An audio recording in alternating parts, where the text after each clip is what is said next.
Fierce fans, for those of you tuning into the pay-per-view and for those of you in attendance here in Salt Lake City, Utah, welcome to Fierce Fighting Championship Challenger Series.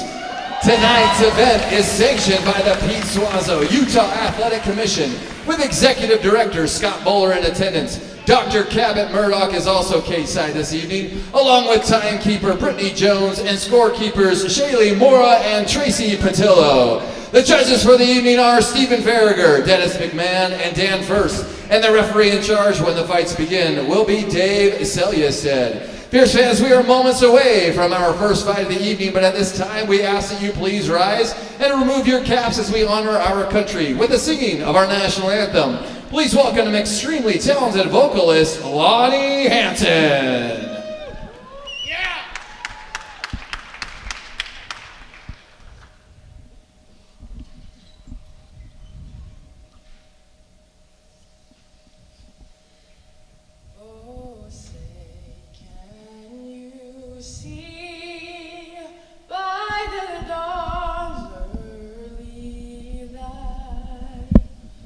So proudly we hail at the twilight's last gleaming, whose broad stripes and bright stars through the perilous fight, o'er the ramparts we watched were so gallantly streaming,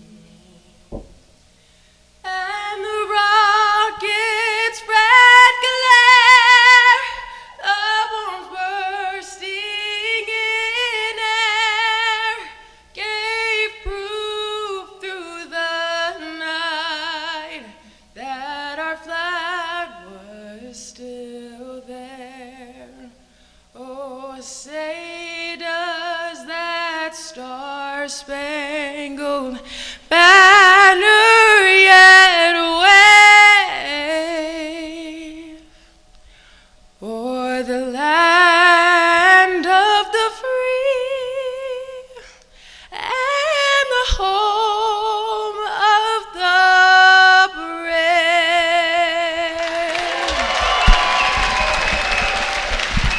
Make some noise one more time for Lonnie Hansen.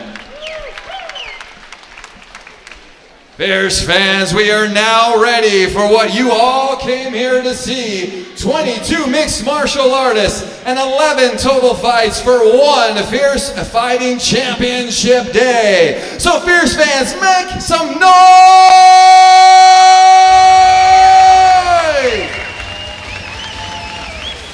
Our first fight of the evening is brought to you by the Unrestricted Podcast. Our very own DJ Dre Rocca highlights and acknowledges athletes, artists, and creatives in the community from many different backgrounds. Community is where the support is, and DJ Dre definitely leads by example on the Unrestricted Podcast. Fierce fans, make some noise and welcome our very first two fighters, Ruben Rivera and then Tyson Blake to the cage.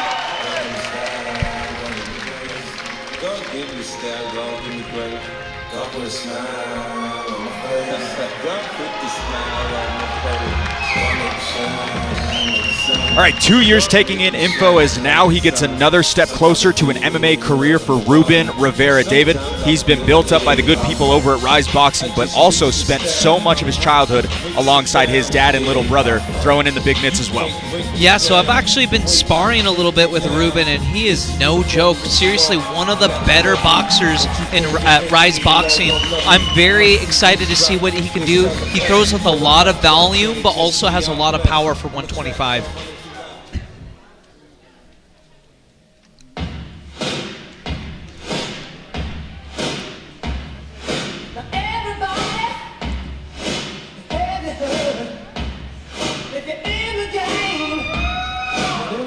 A recent start and already into the kickboxing debut for Tyson Blake. David, 5'7" as a flyweight, will make for an advantage at the jump for the Leighton fighter.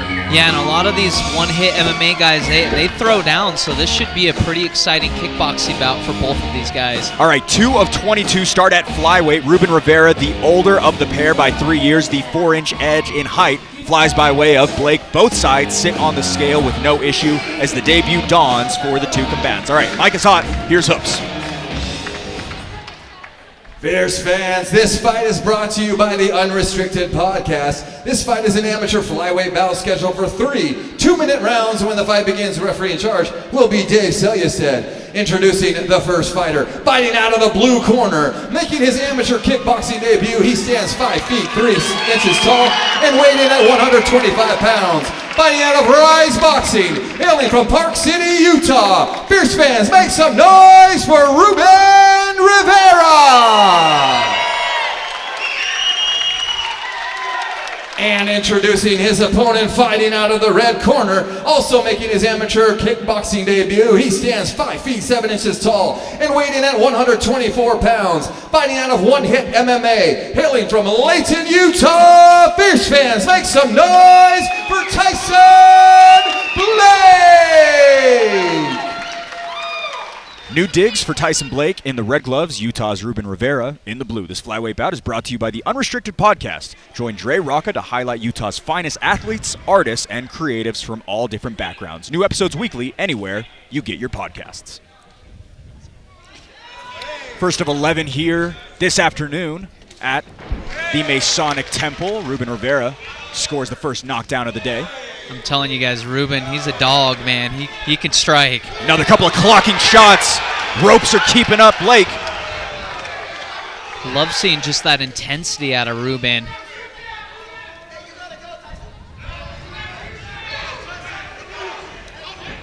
Couple nice digs to the body for Tyson Blake. You know, Opens up some more offense for him. Go ahead, David. It's really difficult, you know, when somebody comes out hot like that, you got to be composed. I'm very impressed with Blake just being able to stay in that fight, even with Rivera kind of coming forward.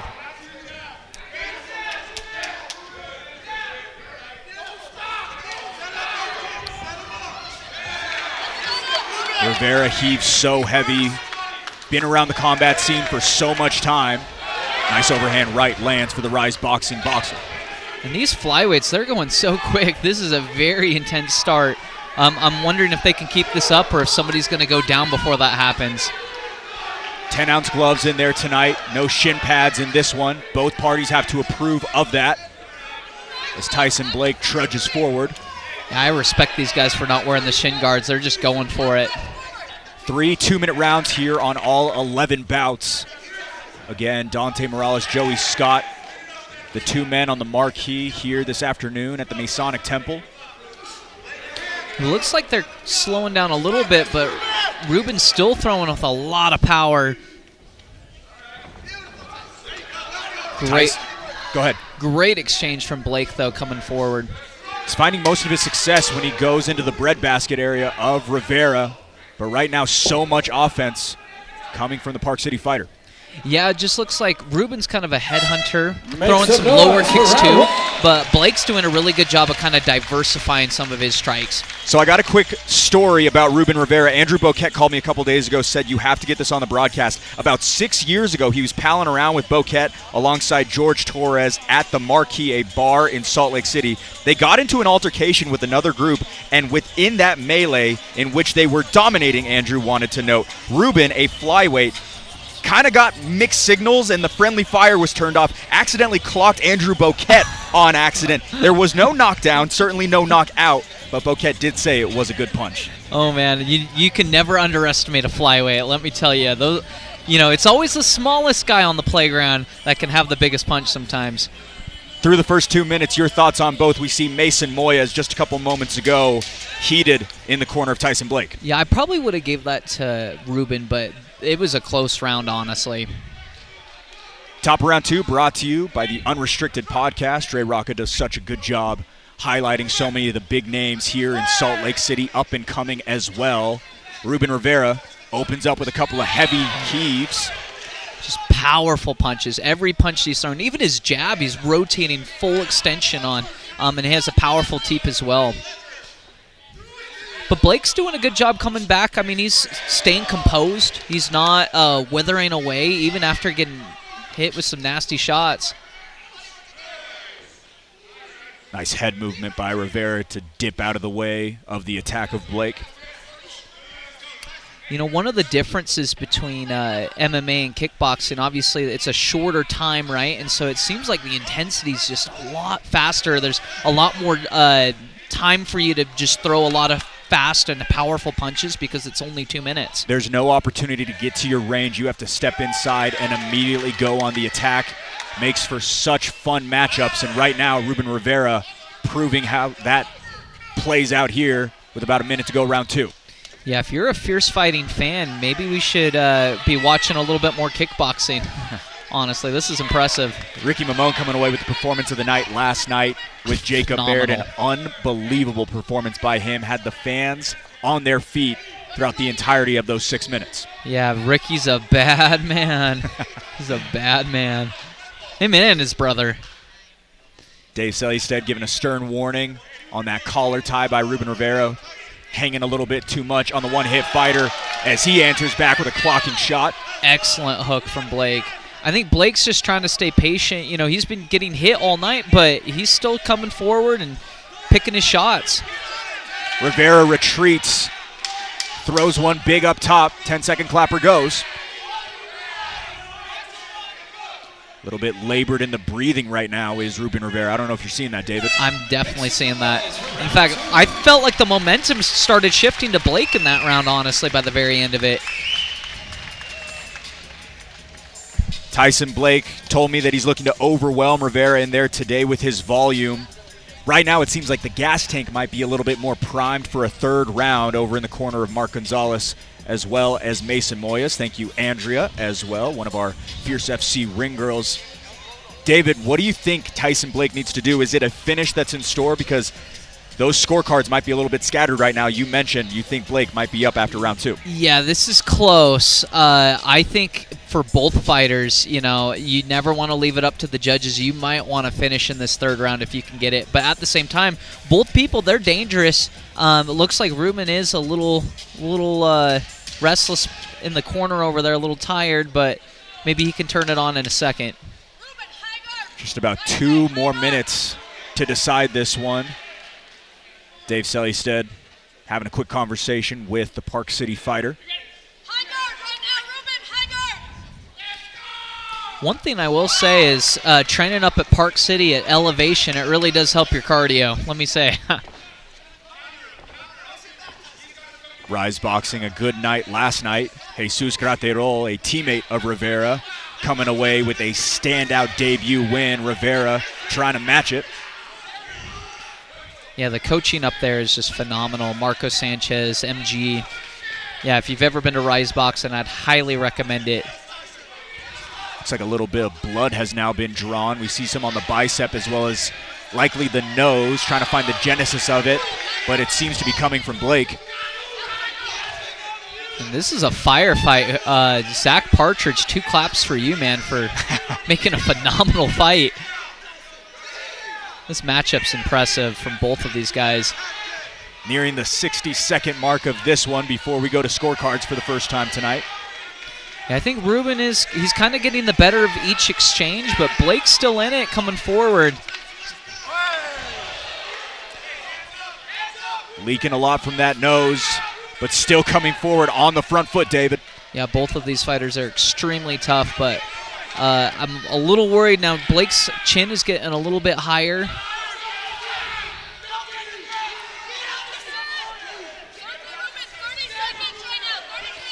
You can see both of these guys breathing a little bit, but it looks like Blake's kind of hitting that second wind for a second. Powerful uppercuts and body shots. Also so interesting because it's the debut. They're not used to the adrenaline dump that's in store for them when they step inside, so might be a big part of it. Yeah, I mean, I know obviously different sports, different time frames, but yeah, this kickboxing's real intense.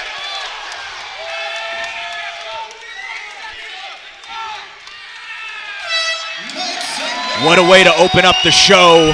Ruben Rivera, Tyson Blake go the full 6 minutes. We'll have to see what the judges think, but David, likely leaning towards Rivera given the damage in which he inflicted in round 3. Yeah, this is a close one. I wouldn't be surprised if it went either way, but I would probably give the edge to Rivera just because he did do a lot of damage, a lot of head hunting in that one. He definitely hit his target multiple times, rocking the head back. Obviously, the judging's on that dynamic striking. The significant strikes, I think, went to Rivera. Ruben Rivera told me his confidence comes from his coaches and training. He knows that the real dream of competing in MMA is a lot closer than he thinks.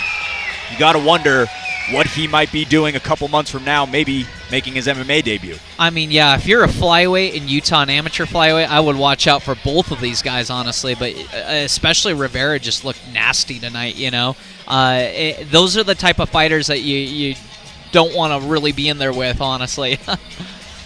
Ruben Rivera alongside Chris Ventura, Marco Sanchez as well. Debut seemed to go pretty good for him. He was so excited to make this debut yesterday at weigh-ins, chatting with him a little bit, eager to continue on this trek. We'll have to see what the future holds for him.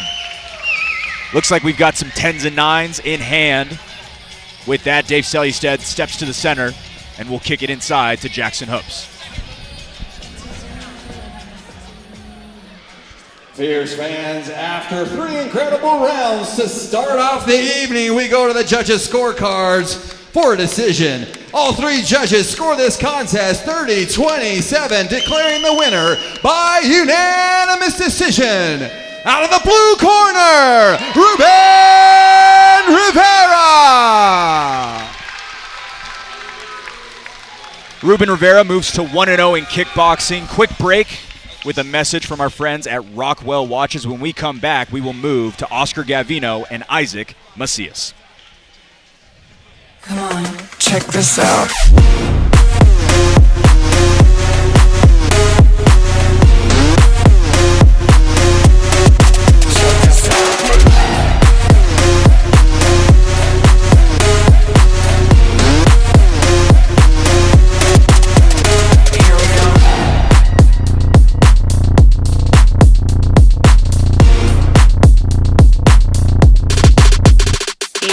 Check this out. Scan the QR code on your screen for access to Fierce FC's digital program. Get the inside scoop on every fighter making the walk today, as well as additional information on future shows. So Ruben Rivera comes away with the win. If we pull up the graphic, Ruben just had an R&R Barbecue gift card given to him, and he had to hold it in between his 2 gloves.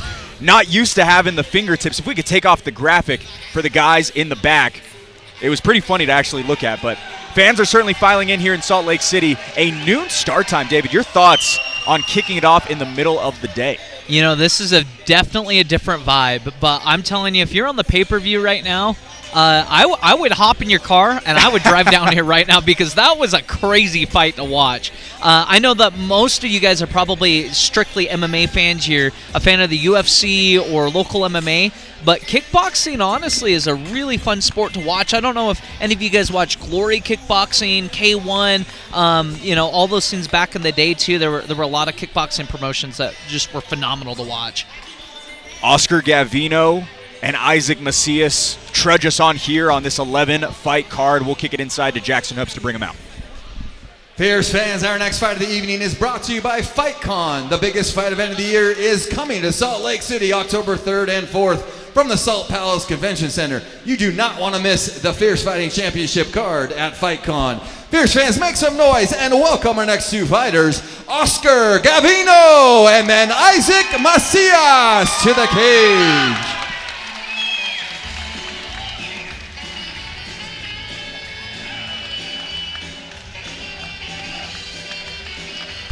One of 24 to make that walk today will be Oscar Gavino. David, his training has tightened up in recent months and made him primed for his debut walk. And we just saw his teammate fight kickboxing last night. Baird did a phenomenal job. This team Empower Fitness, these guys are really tough. Great Muay Thai. Oscar Gavino started training at 16 years old, but was not able to dedicate the time he would have liked to until about 8 months ago. He gets to test his skills right now.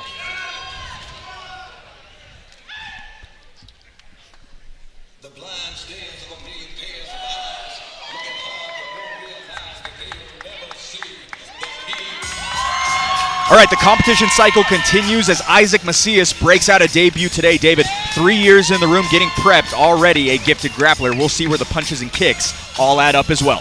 Yeah, Isaac's one of my teammates. We've been sparring a lot. This kid is super athletic. He's a warrior in the gym. Very excited to see him today. All right, let's look at the intangibles. A twin set of teens inside there tonight. Gavino with the 2-inch height advantage, stalemated on the scale at 158 as both make that inaugural walk. All right, now for the intros. Here's Hoops.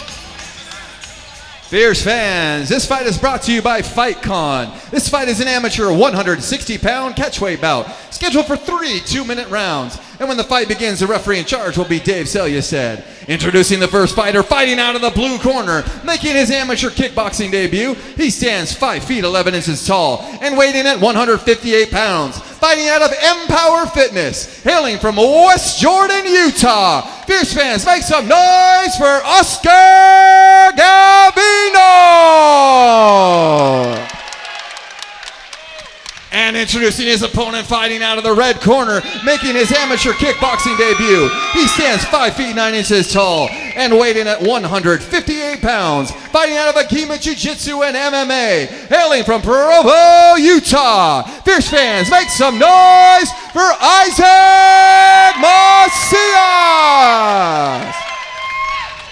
Another debut dawns on Isaac Macias, strapped in the red gloves. Oscar Gavino, the dance partner, in the blue. This 160-pound catchweight bout is brought to you by FightCon. The biggest fight event of the year is coming to Salt Lake City October 3rd and 4th from the Salt Palace Convention Center. Tickets on sale soon at FightConExpo.com.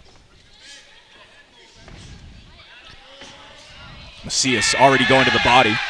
Yeah, I love seeing the level changing from him. But Gavino is doing a great job just staying composed, kind of keeping the head up high and picking his shots. Lots of head movement by Macias as well, David. I don't know if you're seeing that. Dipping and diving on everything. He's got that boxing background a little bit from his brother boxes a lot, and some of his other teammates, including Andrew Kleinfelder and some others. Macias told me after wrestling at Provo High School, he knew he wanted to continue to compete and thought kickboxing was probably the next best thing. Likely we'll see him in some small gloves at some point in the near future. Yeah, he's an excellent training partner, but definitely can give people fits on the feet. Even though he does have that grappling background, he's kind of come to like his hands a little bit more. Showing it off right now, but Oscar Gavino with a beautiful couple of leg kicks to tally up and get the first knockdown of this one. Yeah, I think Gavino's just staying patient and excellent timing on all of his shots. Just trying to stay composed in there. As we were talking about it, Gavino continued to invest and showing it off right now. Macias going to have to pay attention to that on that lead leg. A beautiful head kick lands for the Agima fighter.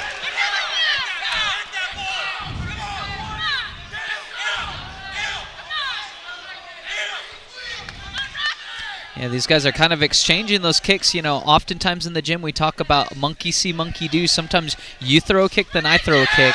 The secret to being a good fighter is making them think that you're going to throw a kick when in reality you do a different combo or something else. Anything you can do, I can do better, right? Yes, sir. Final seconds here, round Make one. some noise! Good round for both. Macias a little bit more active, but Gavino scores the knockdown. Yeah, I think obviously just with the judging criteria, the knockdown is a really big part of it. So Gavino's probably up, but I mean, I wouldn't sleep on either of these fighters to finish the fight. Over in the corner of Oscar Gavino, you think he continues to invest in those leg kicks? I would. If I was in his corner, I would definitely be recommending throwing that low right leg kick, kind of getting the movement down for Isaac. Oscar Gavino out of Empower in Sandy said he's excited for the experience and just to have fun inside. Replay brought to you by R&R Barbecue. Just an excellent counter. I mean, just watch this real quick while Gavino slips and throws that right hook. Just times it perfect right on the forehead. So initially I thought it was the leg kick that did it, but it was the overhand thrown by Gavino. I like seeing Isaac kind of take the center of the ring. It's really good for the ringmanship, and that's something that obviously we often talk about the punches, but sometimes the positioning, it gets you into positions like this. That was just a slip. Macias had him caught up in a corner for a second. Another chiming leg kick lands for Gavino. And for a lot of these guys that they're used to fighting in a cage or even training MMA, the 90-degree angle is very different, and you got to really be aware of that ring. Another bruising leg kick lands for the Provo fighter. Very, very stalemated in terms of the skill sets, David. Yeah, no, this is a great matchup.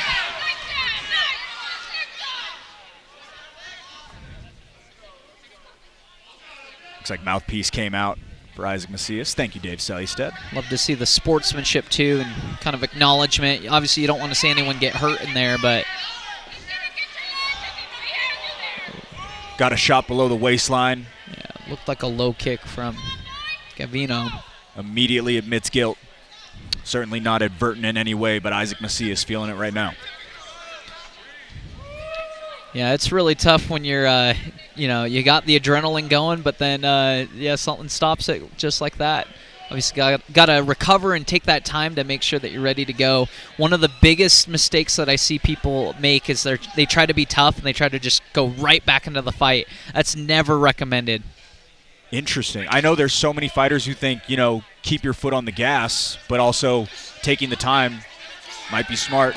Yeah, and I'm sure it's in context, too, depending on how you are doing. Gavino caught Macias coming inside. Yeah, I love the head movement from Isaac, but at the same time, Gavino's just doing an excellent job of staying patient, and he's still hitting him, kind of waiting for the slip to throw, and then coming back with a low leg kick. Piston down the pipe a few moments ago as well. Goes for Macias. Back and forth they go, David. It is split down the middle. Yeah, this is a great matchup.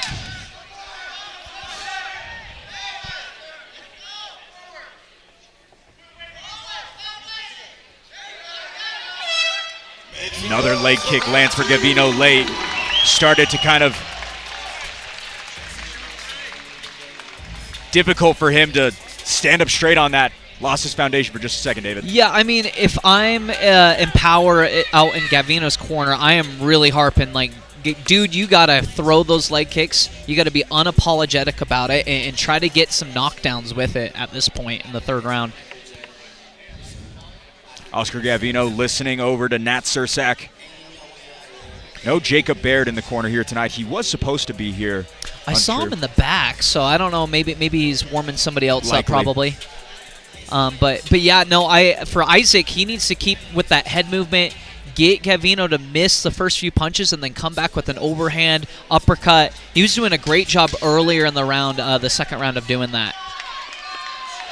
Third and final round upon us. Got 3 more here on the prelims before we take a short break and go into our main card. Blake O'Rulian alongside David Kim. Happy to have him here in the broadcast booth. Thank you so much for having me. Nice work, all action between the two. Love this intensity from both of these guys. Beautiful overhand right. Likely seeing some split scorecards right now, so got to win this one. Isaac Macias doing everything he can to pour it all out. Yeah, and Gavino is doing a great job with those low leg kicks, but he's leaving his kind of head exposed for the overhand right, so he's got to really keep those hands up and be careful. Especially when you get put in the corner like that, there's nowhere to hide. You're kind of stuck. Rivera able to put Macias able to put Gavino in the corner a couple of times throughout the rounds. Did it in round 2, also doing it here in round 3. Yeah, and Macias is now doing a good job of checking some of those kicks coming from Gavino, and he's finding kind of his range at this point.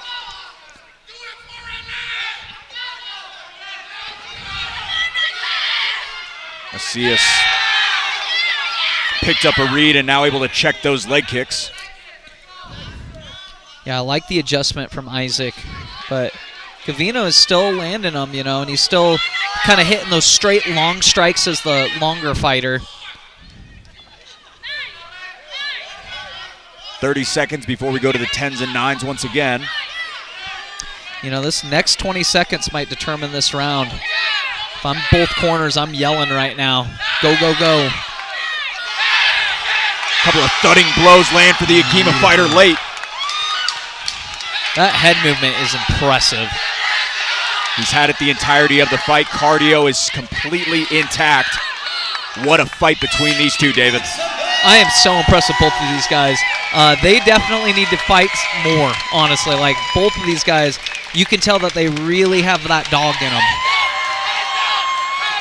Some special striking by both. Gavino, a leg kick specialist. Macias able to move his head and throw big blows over the top. Yeah, I think that was the big difference for me in that fight was Isaac was able to really get his head off of line and then throw those winging strikes to kind of land on the taller fighter. Over in the corner of Isaac Macias, 1 of 6 out of Agima here tonight. When you combine Agima's camp between last night and today, 10 fighters representing that gym. Busy weekend for Court McGee and Dana Ristizal. Yeah, I think both of those guys need a pay raise. But, you know, I think, like, it's interesting because obviously we do so much MMA in Utah. I think this is a great opportunity for some of those fighters that are traditionally jiu-jitsu guys or wrestlers or even MMA to kind of do something different and focus on their striking. We will see so much of that throughout this card. Tristan McDonald comes to mind alongside Dante Morales. 7 fighters who are MMA veterans making the move over to the 10-ounce gloves. Yeah, James Prescott's another great example of that. He's kind of more of a grinder when he gets in the cage, but he's going to have only his hands and feet to throw with, you know? All right, looks as though some paper has been received on the side of Jackson Hoops. It will all tally it up and decide who gets their hand raised in this debut fight. Again, 20 debuters in a kickboxing setting for this card. Absolutely sensational. Looks like we're just about ready to make it official. We'll go back to the man in the blue suit. Fierce fans, make some noise for these two fighters. After 3 rounds, we go to the judges' scorecards for a decision. All 3 judges score this contest 28-28. This is declared a unanimous draw.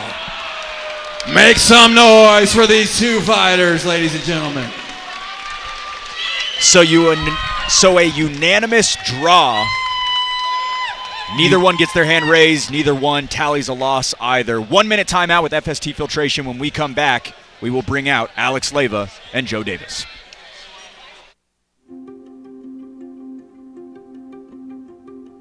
FST. Who is FST Filtration? What is FST Filtration? You see, FST is more than a filter company just trying to be cool. FST is a solution-based company in the heart of Utah, where hard work is embedded in its roots, and providing superior indoor air quality is our mission. FST has risen to the challenges that everyday people face. As new challenges present themselves, we too shall rise to the occasion. Manufacturing is the backbone of America, and our employees are the backbone of FST. So when choosing your next filter for your home or building, don't choose any filter. Choose FST. Small business, family owned, since 2001.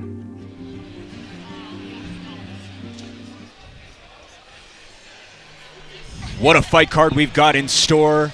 Isaac Macias, as well as Gavino, coming away with a draw, David. Your thoughts on that? And it was unanimous, right? Yeah. I think all 3 judges had it a draw. That I don't think I've ever seen that, honestly. Like there's like majority draws and split draws and all those. I don't think I've ever seen a unanimous draw before. Very, very interesting. Who did you think got their hand raised in that one? I'm going to preface this that Isaac's one of my teammates, but objectively as I possibly can, I do think that he might have had the advantage just because he was landing some nasty, nasty overhand rights. But I'd honestly have to go look at the judging criteria and see how much they weigh those low leg kicks compared to the boxing. All right, let's keep the train trudging. We go to a historic bout between Joe Davis and Alex Leyva. Fierce fans, our next fight is brought to you by Pat's Media Productions. They put Fierce Fighting Championship into the living rooms of Fierce fans everywhere. Pat's Media Productions, on behalf of the fighters and the fans everywhere, we thank you. Fierce fans, make some noise and welcome Alex Leyva and then Joe Davis to the ring.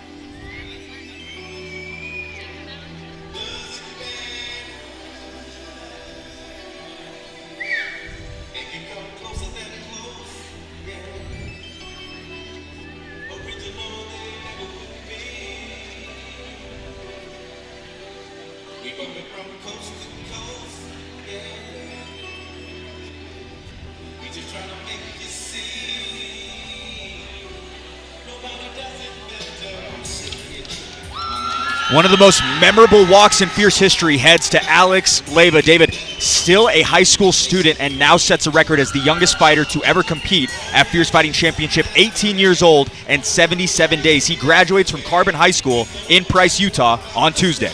He might have had to get a permission slip from his parents to be here, right? But honestly, it's very impressive to see someone at that age going into the ring like this.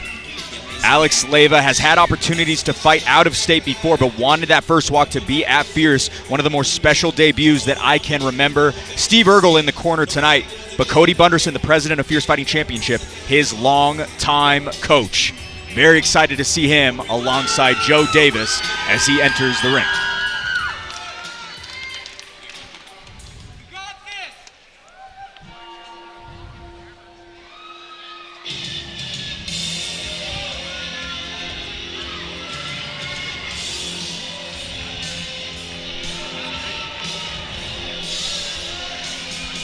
Second walk in just over 2 months for the ever-impressive Joe Davis. David, many speak so highly of him, a late start to the MMA game, but martial arts have been a mainstay in his life for decades. He is a quality example that you're never too young to follow your dreams. Let's get a live look at these two side by side. Largest age gap in Fierce history at 28. Leyva stands the taller man by 4 inches. No sweat on the scales, making it well under that catchweight threshold. Davis with an 0-1 MMA record, but both parties about to kickbox for the very first time. Get your prime for it. Here's Jackson. Fierce fans, this fight is brought to you by Pat's Media Productions. This fight is an amateur 162-pound catchweight bout, scheduled for 3 2-minute rounds, and when the fight begins, the referee in charge will be Dave Selyastad. Introducing the first fighter, fighting out of the blue corner, making his amateur kickboxing debut. He stands 6 feet 2 inches tall and weighed in at 158 1/2 pounds. Fighting out of Fierce MMA, hailing from Price, Utah. Fierce fans, make some noise for Alex Leyva. And introducing his opponent, fighting out of the red corner, also making his amateur kickboxing debut. He stands 5 feet 10 inches tall and weighed in at 160 1/2 pounds. Fighting out of Agima Jiu-Jitsu and MMA, hailing from Spanish Fork, Utah. Fierce fans, make some noise for Joe Davis. Another debut dawns for this 28-year gap between these two. Joe Davis rocking the red gloves. Alex Leyva responds in the blue. This 162 catchweight bout is brought to you by Pat's Media, providing a top-tier broadcast for whatever you're looking to showcase.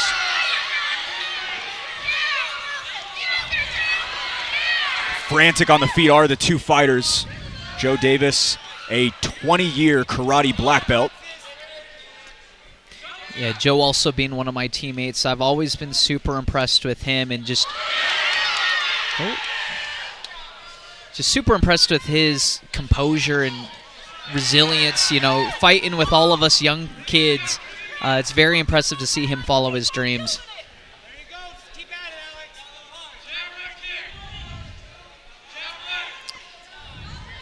Leyva been over at Fierce MMA for about 10 years now. Again, 18 years of age. Started young. As Leyva does score another knockdown. Dave Selyastad able to get in the way before any follow-up blows came. Yeah, that was an interesting. It looked like he almost swept him, and then Joe stood up, and then he got hit again. That was different. A couple of nice creative kicks by the 46-year-old. Yeah, when you watch Joe fight, he'll throw a lot of traditional karate techniques, a lot of side kicks, back kicks. He does a lot of Kempo-style techniques as well, backhands, stuff like that. Question mark kick distributed by Alex Leyva as well. 30 seconds to go, round 1. Yeah, Joe's hit me with some of those crazy things before. You don't see him coming, honestly. It's honestly a testament to what traditional martial arts can sometimes do for you. You can take some pretty good things from it. Davis told me that he is 46 years young and has a 2-year window in which he wants to compete as much as he possibly can. Getting about 2 minutes in right now, we will likely see a second frame. Yeah, it's awesome to see, the youngest and the oldest person fight. Joe Davis, the 4th oldest fighter in Fierce Fighting Championship history, alongside the youngest ever in Alex Leyva. Bringing the fight to the 18-year-old is the Agima guy over in the corner of Court McGee and Dana Ristazabal. Yeah, you can never leave Joe out. I will say that that first round probably went to Alex just with the knockdown, and I think Alex is doing a fantastic job of just kind of using his length. He's throwing high kicks, really long punches. He's doing a good job of kind of keeping him at bay a little bit. Joe Davis, 0-1 in MMA. He lost that fight via submission in March. But he told me that he's well aware that his striking stands on a higher plane than his grappling, so a kickboxing bout would play into his strengths. Showing it right now with those creative kicks like we talked about. Lifelong martial artist, and it just goes to show you can take some of those skills that you've had in different, combat sports and bring them into the ring. Only had about 10 seconds of stand-up in the debut. Happy to get plenty more of it here in the kickboxing debut. Alex is just doing a great job of kind of staying at range. You'll kind of see that he moves right back, and he's just right at his range, right? He's not allowing Joe to be at his range.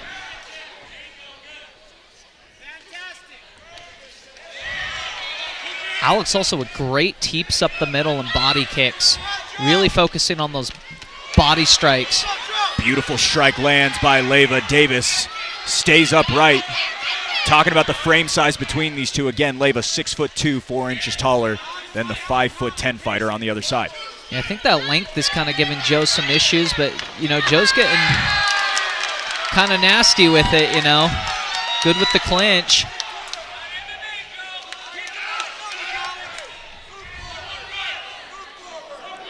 Couple of piercing leg kicks landed just a moment ago. 1 minute to go, round 2. Yeah, I'd like to see Joe honestly keep his hands up. I think that he's going to get caught if he's walking towards him with those hands a little too low. I'd really like to see Alex kind of utilize those body kicks more. He was doing an excellent job of that earlier in the round, and then using that to set up his kill shot. Bruising blow to the body lands for Leyva. Davis eats it well. Yeah, Davis also, he starts to blade his stance sometimes, and then he'll kind of blitz forward like a karate fighter. Called it like it is, David. Right there, Joe Davis does exactly as you prescribed. Yeah, you'll see it again. He starts to blade that stance, and then he'll use it to kind of blitz in at times. Quick spinning back fist attempted by Leyva. 10 seconds to go, round 2. And I love the creativity from Alex, honestly. It's cool to see him kind of get into that flow state. Make some noise. How impressive is it to see Joe Davis go through 4 minutes? He had one quick one in the first round, maybe two. There was that weird slip. It was kind of up in the air. But Joe Davis not knocked down in that second round alongside a 28-year age gap. I mean, I'm not a judge. He might have stole that round. He might have stole that second round. I mean, we'll have to see judges' scorecards at the end of the fight, but he did a really good job blitzing in, kind of using that traditional karate style and being nasty with it, honestly. He kind of bit down on his mouthpiece and went for it. Joe Davis told me he's been prepping the fight with 5-minute sparring rounds, only needs 2 before he sees those stools headed into minutes 5 and 6 as Court McGee preaching a little bit of head movement.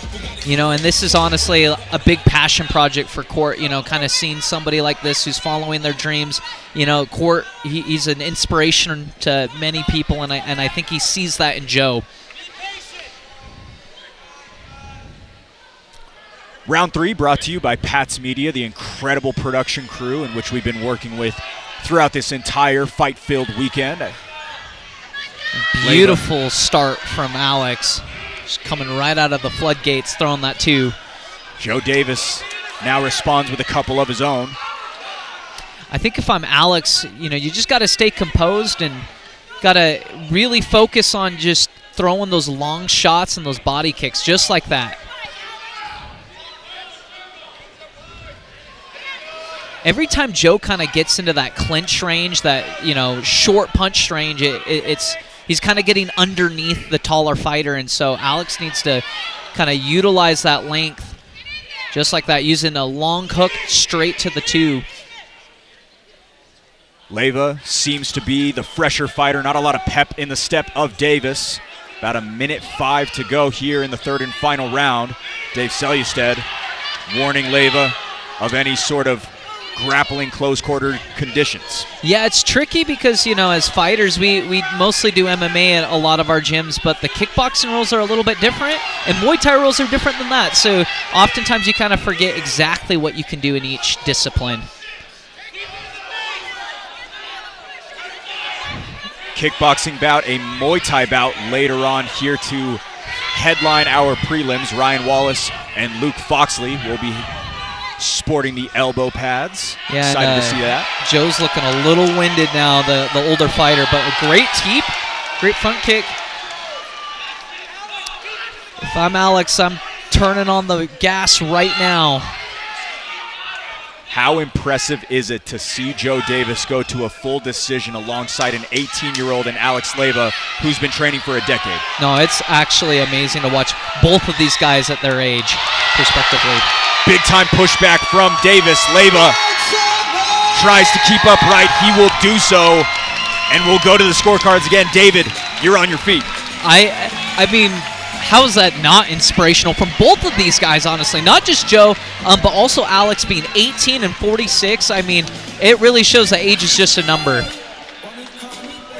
You smirked at me a little bit when I said this was going to be a historic bout. It was in so many ways, in which the age gap we had, that man graduates from high school in a couple of days, still sitting in classrooms. That man hasn't been out of high school in a little bit of time. I mean, Joe could be like his math teacher, you know? Like, this is crazy. But, I mean, if you're a fan watching at home, just how inspirational is it to see both of these guys kind of doing something, putting it on the line in this ring this afternoon. You know, if you've ever wanted to do martial arts, I would look at these two as kind of a great example of what you can be with it. A feel-good fight between these two at 162 pounds. That both corners are just ecstatic for each other, you know. It's a cool sight to see. Certainly a special one here. One of the most memorable, I think, in Fierce Fighting Championship history. Everybody was on their feet after that one, just given the prospect, the eye test. All of it certainly inspirational. Let's make it official with Jackson Hopes. Fierce fans, after 3 incredible rounds, we go to the judges' scorecards for a decision. All 3 judges score this contest 30-26, declaring the winner by unanimous decision. Out of the blue corner, Alex Leyva! Alex Leyva gets his hand raised, but it seems like there's a couple of winners in there tonight. We'll give you a quick look as to what to expect with a monumental card coming to the Maverick Center in August.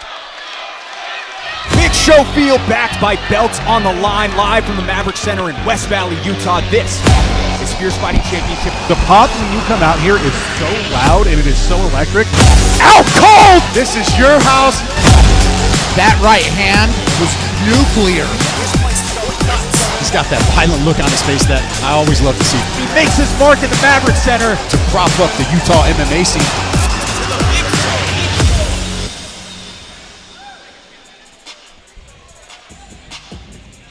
Joe Davis, Alex Leyva. We cut to commercial, but this entire place started chanting his name when we closed out. David, that was special.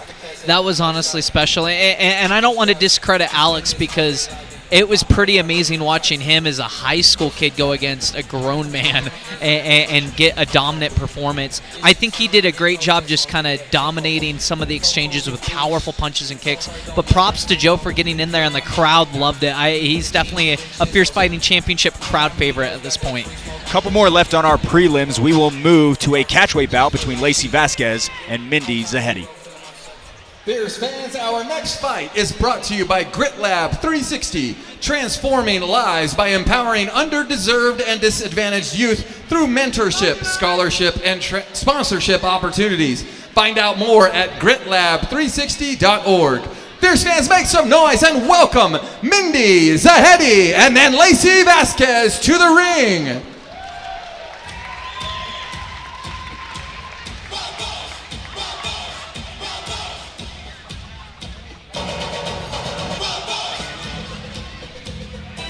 All right, another first-timer for the Fierce fans today. Here is Mindy Zahedi. David, she's been at it for 5 years at this point. Time to put it all to the test in front of the fans of Salt Lake City. Yeah, I actually spoke to her husband before this bout. She's been training for a long time. They originate from California Classic Fight Team. She has experience, but it's been a long time since she's competed, so this should be very special for her. Talking to her, she said, simply put, plans on hitting Lacey more than she hits her. Excited to see it as she awaits Vasquez.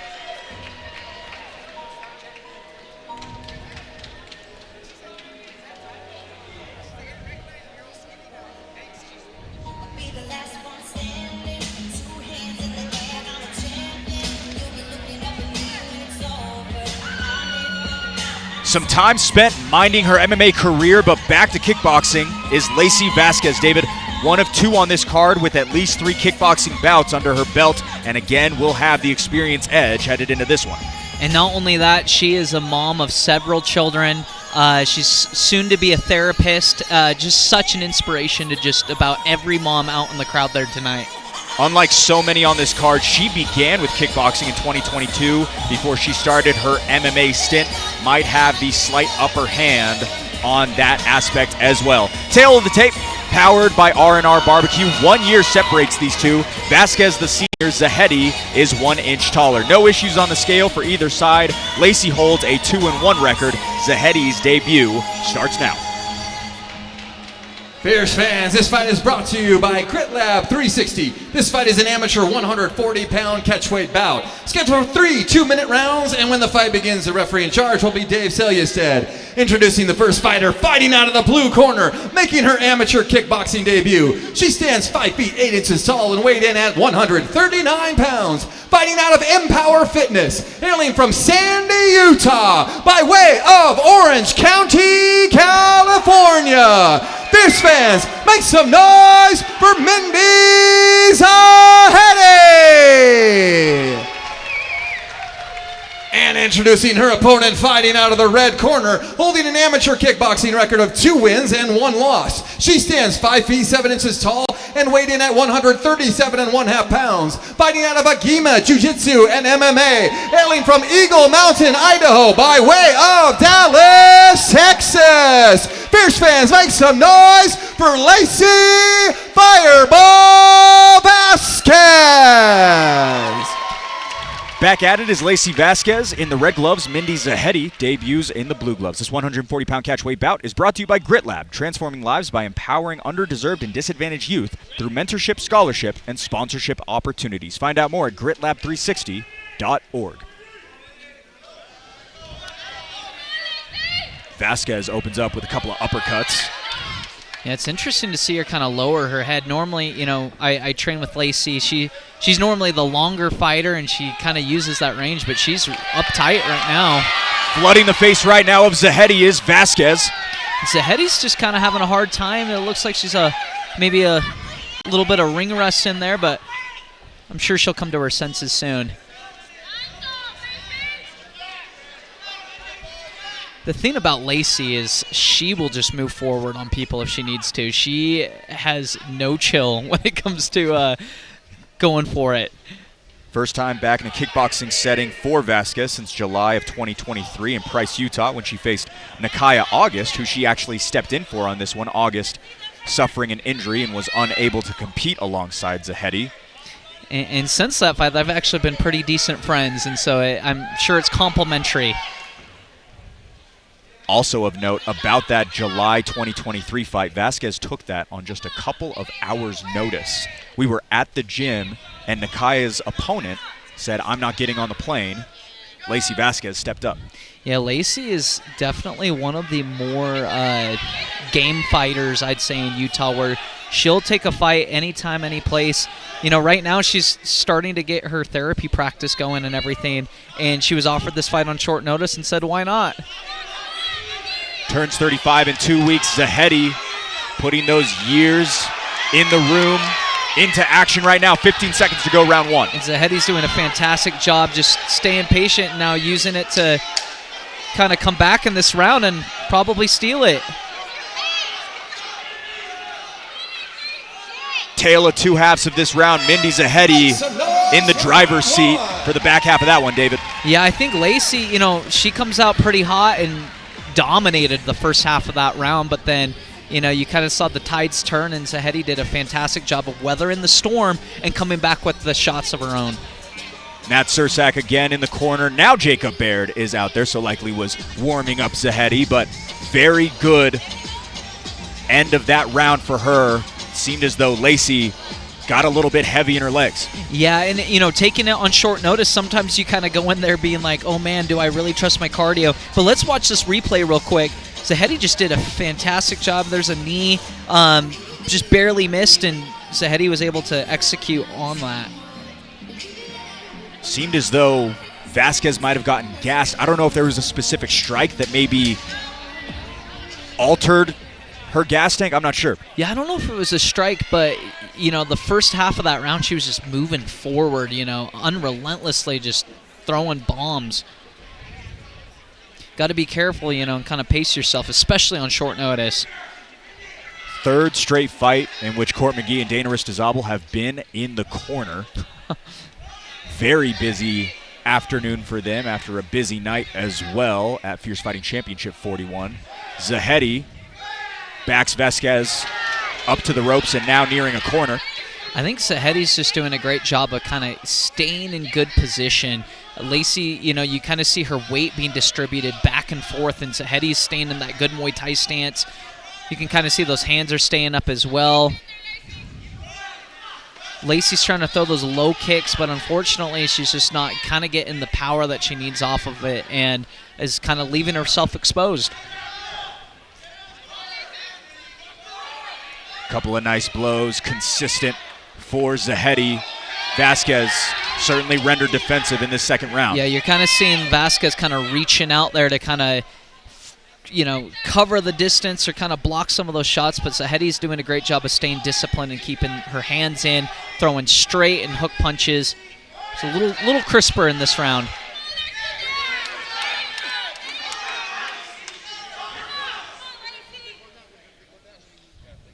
Dave Selstad calling for separation between the two, doing a great job here at Fierce Challenger Series 14. A couple more punches pumped out for Zahedi. Vasquez eyeing possibly a trip, David. Yeah, I think maybe she's kind of switching her tactics here, but I would still recommend keeping those hands up and not trying to be out of position. That's kind of the big overarching thing for this round for me, is Zahedi's doing a fantastic job of keeping her weight underneath her, whereas Lacey's kind of all over the place in this round.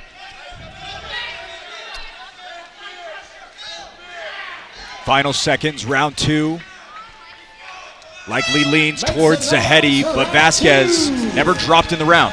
Yeah, no, I mean, Lacey's tough as nails, but Zahedi definitely got the edge in that round, and I think that there's going to have to be a big adjustment in the Yagima corner if Lacey's going to come back out for this third round and win.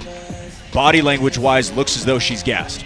Yeah, once again, the kickboxing's different than MMA. You know, you do 5-minute rounds when you're drilling or practicing. The intensity in this kickboxing is so much different. It really is more of a sprint versus a long distance. Lacey Vasquez 2-3 in MMA, 2-1 in kickboxing. Mindy Zahedi trying to sketch in win number 1 for herself. She's 2 minutes away from it. Yeah, she's looking really sharp. And once again, I think it goes back to staying in position. And obviously the conditioning and kind of being prepared for this fight is a huge advantage for sure.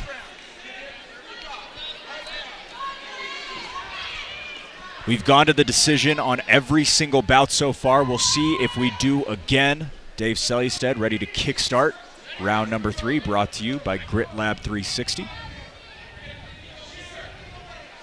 See how Zahedi just instantly takes the middle of the ring right there. Just kind of the body language isn't looking too good for Vasquez. Sweeping leg kick attempted by Vasquez. Zahedi able to evade.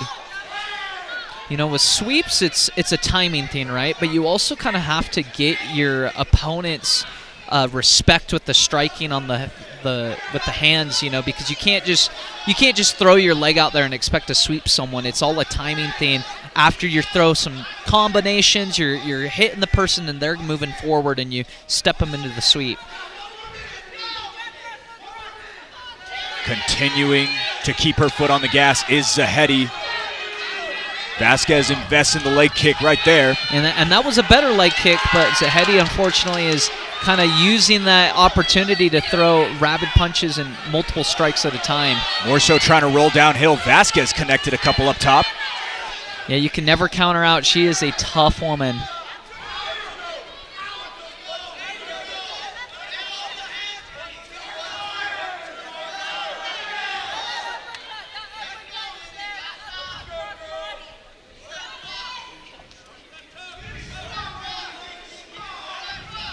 Zahedi, a little bit more pop on those shots with just under 30 seconds to go. Powerful head kick right there, too. You could see throughout this fight that Lacey's kind of been dipping her head, and yeah, she zigged when she should have zagged that time. But Lacey's coming back and, you know, still fighting forward. Powerful knee from Lacey as well. Vasquez dug for a looping hook. Those ones a little bit more successful in the corner of Zahedi as we close out the third and final round. And we'll go to another decision, David. Yeah, that was a pretty amazing performance from both of these guys in very different ways. You know, Lacey coming on short notice, doing a fantastic job showing how much grit she has, but then her opponent doing a fantastic job of looking sharp on the feet. Mindy Zahedi likely going to get that debut win in kickboxing. Looked really good.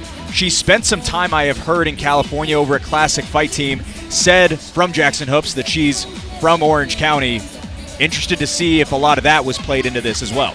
Oh, I'm sure it was. Classic Fight Team is, you know, one of the premier striking arts, striking affiliations in the country. So you could definitely see it here tonight or this afternoon, where she just looked phenomenal on her feet. Lacey Vasquez still got enough in her to give us a little dance over in her corner. Yeah, one of the nicest people that I know in the fight game, honestly, is Lacey. Just such a calm, warm presence to be around. We definitely love her at Agema. Another decision falls into the hands of Jackson Hoops.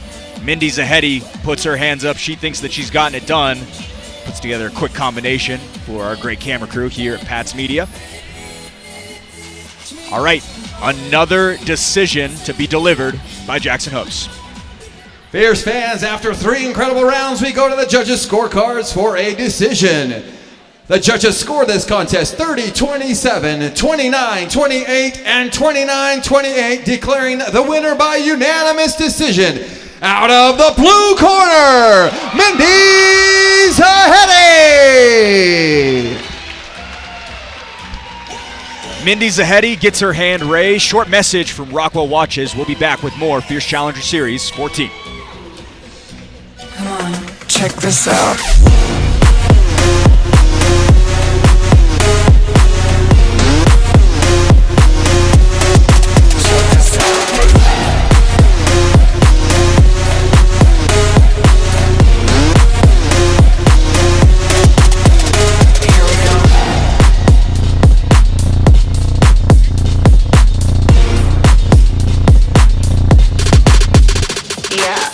this out.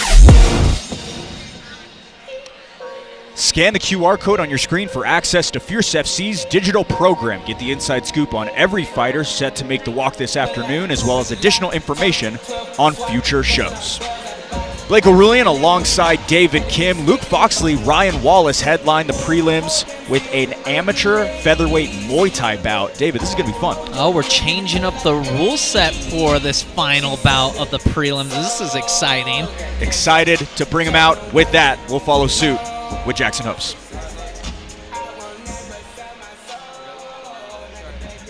Fierce fans, our final fight of the preliminary card is sponsored by Shroom Bar. Up your energy, focus, and lower stress while hitting your protein goals. Buy a box with the promo code FIERCE15. That's promo code FIERCE15 for 15% off your order with Shroom Bar. Fierce fans, make some noise and welcome Luke Foxley and then Ryan Wallace to the ring.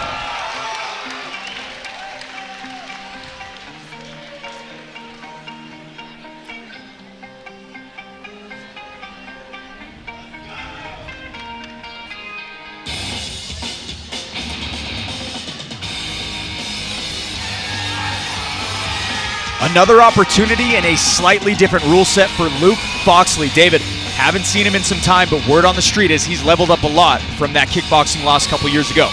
Yeah, I'm really excited to see how he kind of utilizes both of his, his kickboxing as well as the Muay Thai in this one.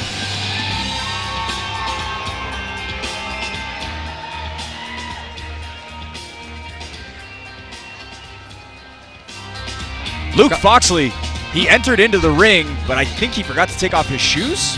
Yeah, I guess, and his shirt. Just jonesing to get back inside. First fight since October of 2023. He faced Nate Ayers, looking to make the most of this Muay Thai debut.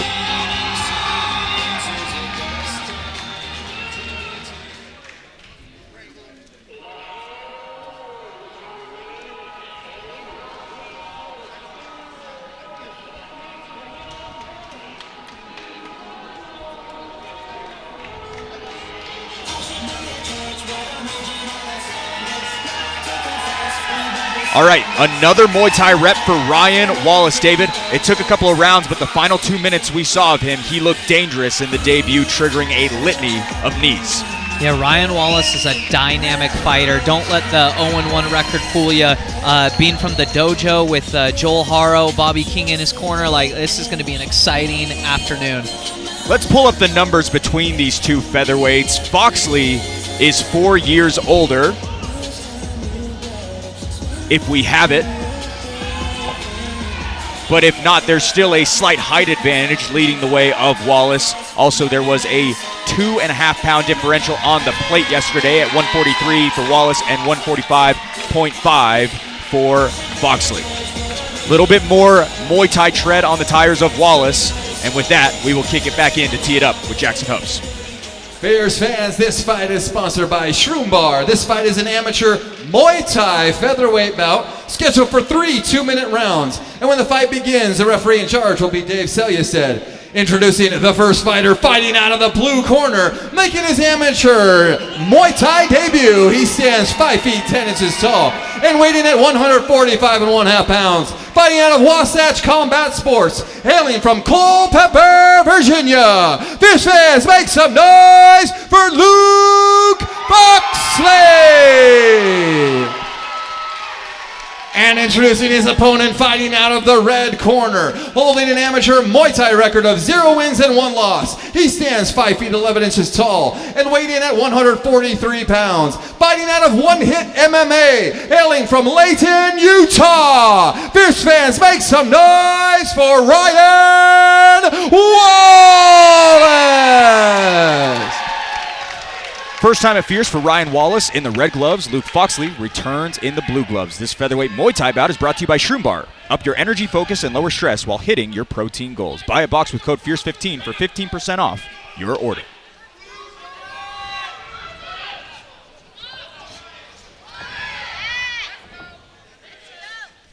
Nice movement by Wallace, but Foxley adding on a lot early.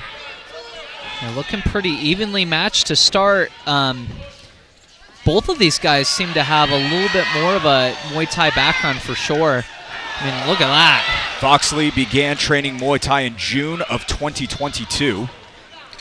See that flying elbow from Foxley? That was pretty slick.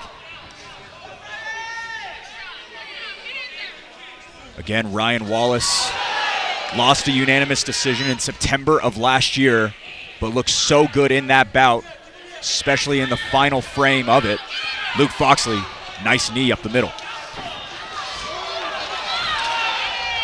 Powerful elbows. The one thing I'm noticing is Foxley's just doing a great job using kind of all of the different limbs in Muay Thai. I mean, look at that.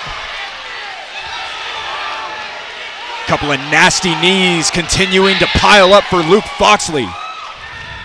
I feel like I need one of those like noisemakers that they have in Thailand, you know, going on the crowd. This is fun to watch. Unbelievable action, just about a minute 20 in. Again, 3 2-minute rounds here at Fierce Challenger Series 14. Wallace slipped a little bit there on that Legends Boxing canvas. Yeah, I know yesterday night it was also a little slick, so sometimes sometimes you got to be careful what you're on. It's a slightly different material. It's actual canvas. It's not the smoother canvas that we have at Fierce Fighting Championship. You know, Foxley's just doing a fantastic job of getting to that clinch position. But great takedown for Wallace right there. Luke Foxley struggled against Nate Ayers in October of 2023, but right now seems to be the guy leading the dance in so many ways. Sensational. Yeah, I think just with, you know, the intensity of these 2-minute rounds, Foxley, he kind of understands that and is just coming out to swing, you know, doing a great job of diversifying his strikes between the knees, elbows, punches, and kicks. Definitely would have given the edge to him in that round. Luke Foxley told me that he saw some Muay Thai videos from one championship back in the day and knew that he wanted to fight. Now gets that long-awaited moment in the pads. We see why he's been waiting so much. He's chomping at the bit to get in there, and he has done such a good job through the first 2 minutes. Ryan Wallace just a moment ago hunched over in his corner. And rules, they change everything, right? Like if this was a kickboxing fight, it could be a slightly different outcome, you know, for that first round, but just having the ability to use all those limbs, it's really changing the fight. Ryan Wallace started a little bit slow in the debut as well, but really found his footing late. Has a full 6 minutes of Muay Thai action in his resume. Super invaluable headed into round 2.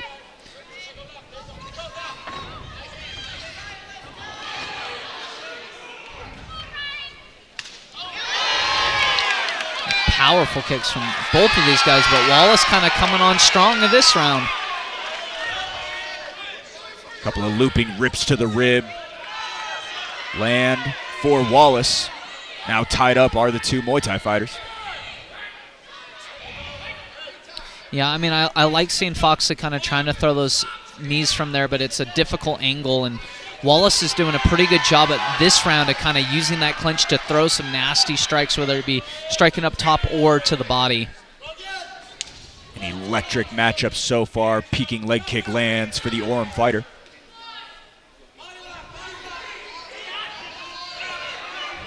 Yeah, if I'm Foxley, I'm definitely looking to get back to that clinch game. He was dominating that in the first round.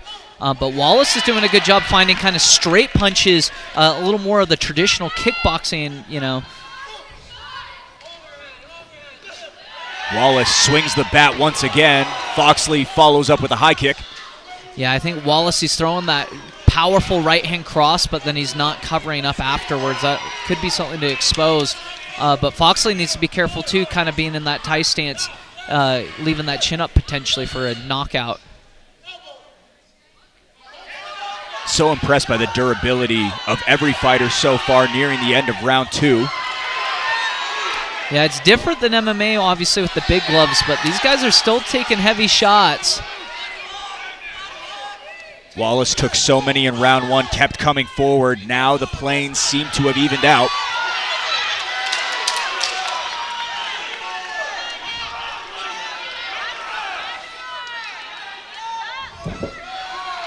Another bellowing shot to the body lands for Wallace. Might be 1-1 Headed into round number 3, David. Yeah, and even with that, that was a close round. Like, both of those guys had their kind of moments in that. Wallace definitely did turn it around from the first round, though, and I think we saw that progress in that second round. Who knows? It might be a trend. Ryan Wallace out of the dojo. Luke Foxley out of Wasatch Combat Sports alongside Reese Hall. Yeah, both excellent martial arts programs. Wasatch Combat Sports has a handful of fighters on this kickboxing card. They will continue to be quite busy. Not to mention, same thing for the dojo. They have Lori Taylor, who makes the walk later on tonight. 4 fighters out of Wasatch Combat Sports today. And both of these gyms, they kind of have more of a kickboxing background, I guess, and so it is kind of cool to see. Obviously we see them in an MMA context oftentimes with both of those people cornering, but it's cool to see it in a different, martial art. Final round of these prelims brought to you by Shroom Bar. Foxley immediately gets to action. Wallace is just coming forward, but Foxley once again finding that clinch, which I'm sure his coaches told him to do, because he had success in that first round. Couple of clubbing shots land for the Wasatch fighter. And powerful from both of these guys.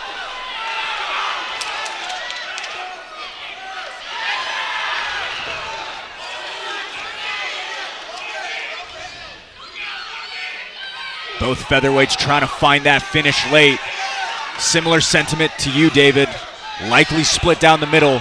Got to win this one through the next minute 15. Yeah, I think this is the round that's going to determine everything. Foxley seems to be coming on strong, but, it's back and forth still. I just looked over at the dojo corner. Bobby King, Joel Haro. Joel Haro preaching urgency right now, saying go, go, go. Luke Foxley, the one moving this fight forward right now.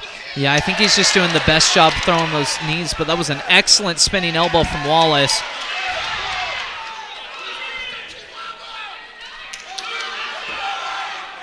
Hands high for Foxley. He gets another one to the lower region as well as a knee to follow up. This is crazy to watch. The intensity of this matchup. This was really good matchmaking for Fierce.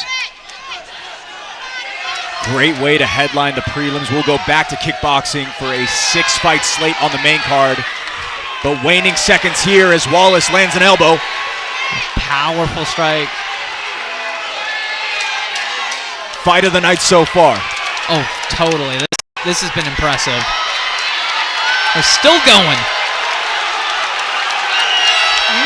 Everyone on their feet for that one. What a full 6 minutes between these two featherweights headlining the prelims, and rightfully so.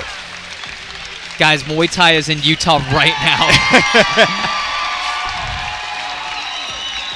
Wallace raises his hands, goes to another decision. We'll have to see what the judges have to say. But Luke Foxley looked new and improved in there. Originally was a Muay Thai fighter, if I remember correctly. The October fight in 2023 versus Nate Ayers, he wanted to do Muay Thai, but took kickboxing because it was the best option available. He showed why he needs to be in those pads. No, yeah, I definitely think that Foxley kind of found his own tonight, especially using all of those different elbows. I mean, he threw them like coming up and down, side to side, bunch of knees. It was really cool display of kind of what Muay Thai can be in the ring. And also, it's got to feel so good for Luke Foxley, who did get knocked out by Nate Ayers in the first round a year and a half ago, to now looking like a completely different guy and really in his plane in Muay Thai. Yeah, I it's cool to see kind of that redemption. Oftentimes as fighters we have kind of a bad outcome and it's hard to come back from, but it was cool to watch him kind of find his own tonight. All right, Jackson Hoops is back up and standing. Critical cards are in hand. We'll kick it to him. Fierce fans, after 3 incredible rounds, we go to the judges' scorecards for a decision. All 3 judges score this contest 30-27, declaring the winner by unanimous decision. Out of the blue corner, Luke Foxley. Luke Foxley gets his hand raised. We'll go to a message with Prime Labs and be back after this.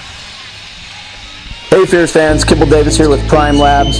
We are now the official lab testing partner for all of Fierce Fighting Championships fighters.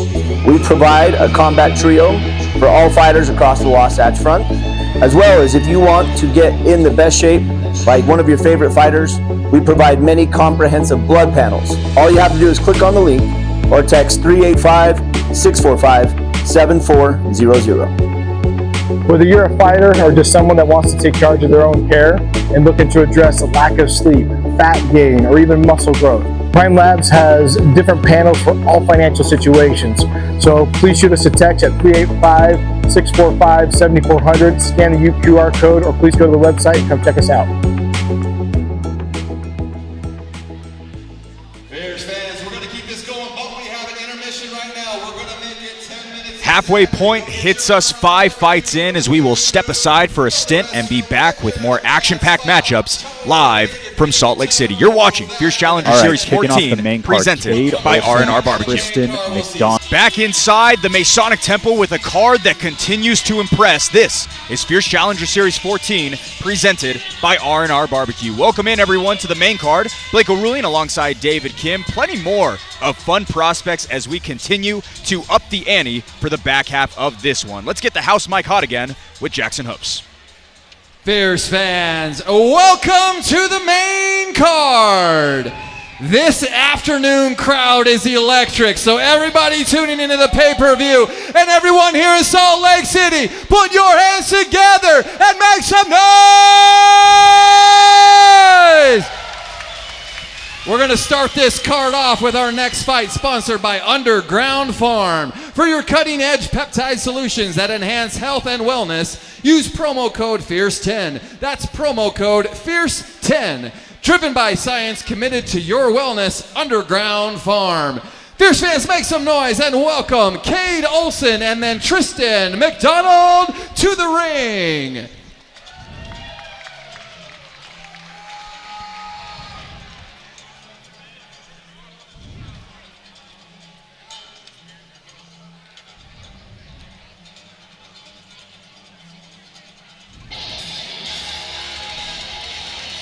First of a pair out of price on this main card is Cade Olson. David, walk number 1 for him as he's piecing it all together to identify where he can improve for the future. I've heard really good things about Cade, just being a hard worker in the room and an extremely gifted athlete, so I'm excited to see how he can put it together in the ring here this afternoon. Believes his training and efforts have qualified him for a victory today. All that's left to do is perform. Been over at Fierce MMA for about 9 months at this point. 1 of 3 out of that gym. Alex Leyva already competing on the prelims. Callan Curtis as well. A great gym, already 1-0 on the day. Yeah, they're obviously with Cody, at the helm. They're a pretty phenomenal group of young men and women training down there in Price. Told me he wanted to test what he's developed and have a benchmark as to where to improve from here. He'll await Tristan McDonald.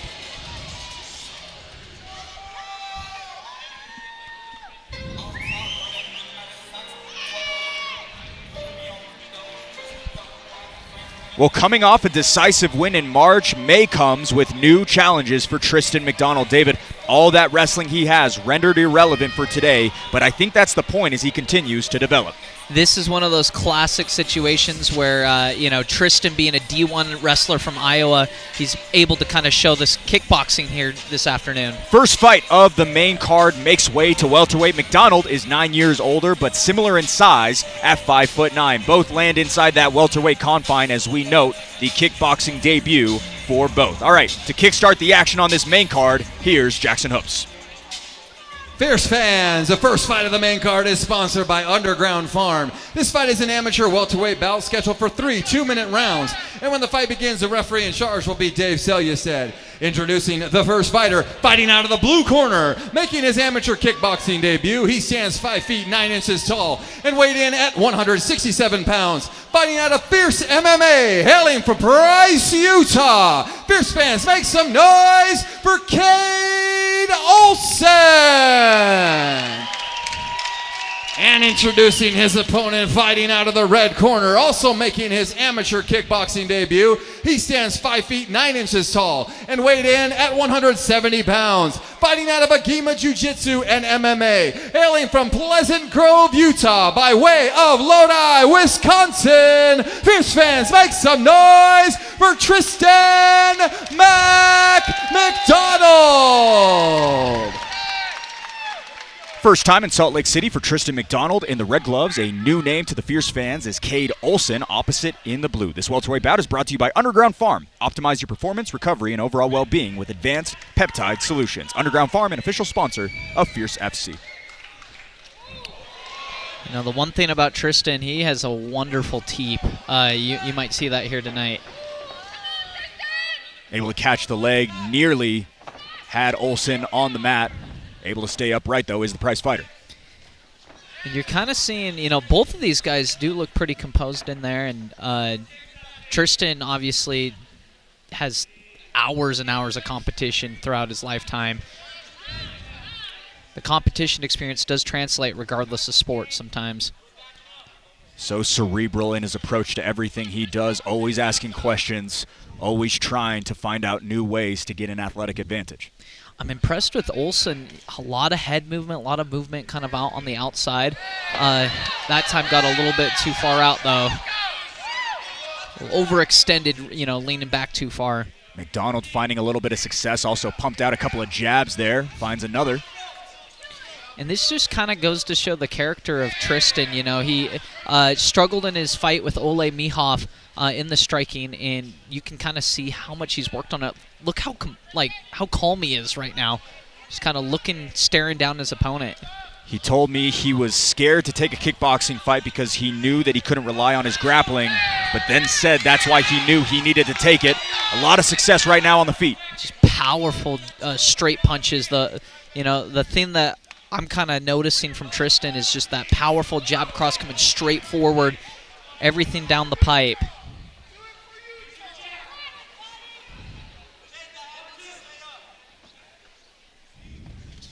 Big swing and a miss up high for Olson as McDonald pushes back the prize fighter once again.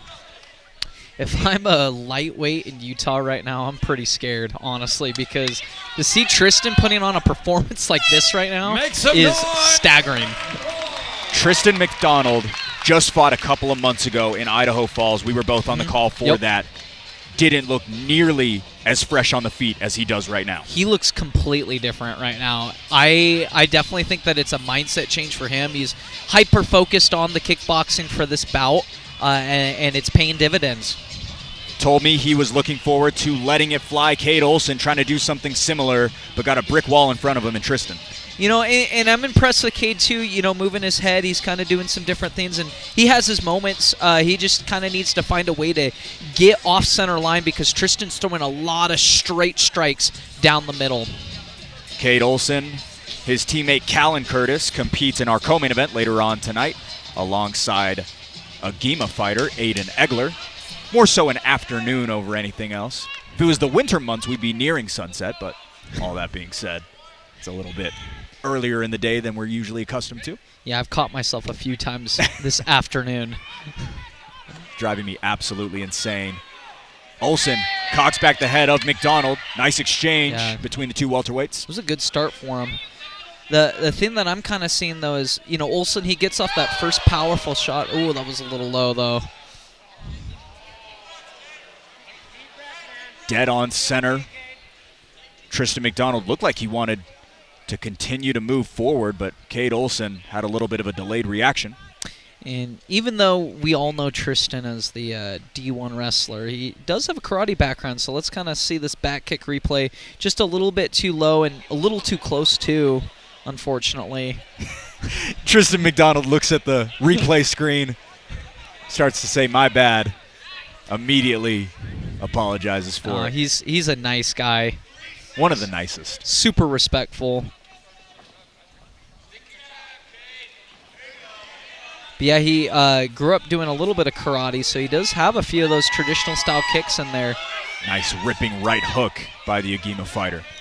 You can see he relies a lot on his teep, especially in, you know, this rule set. And that's what I want to see from Olsen, is kind of mixing things together, but a powerful left hook from Tristan. Switch it back to the teeps. Gets him off the tracks a little bit. Tristan McDonald continuing to pile on so much offensive dominance.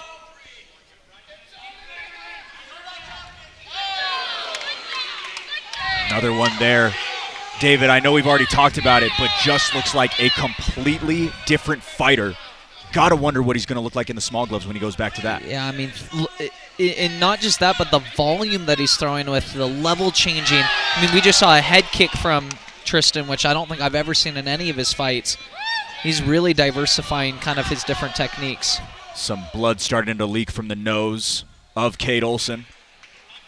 Tristan's so nice. Just kind of stop the fight and let him put his mouthpiece back in. And great kick from Olsen, though.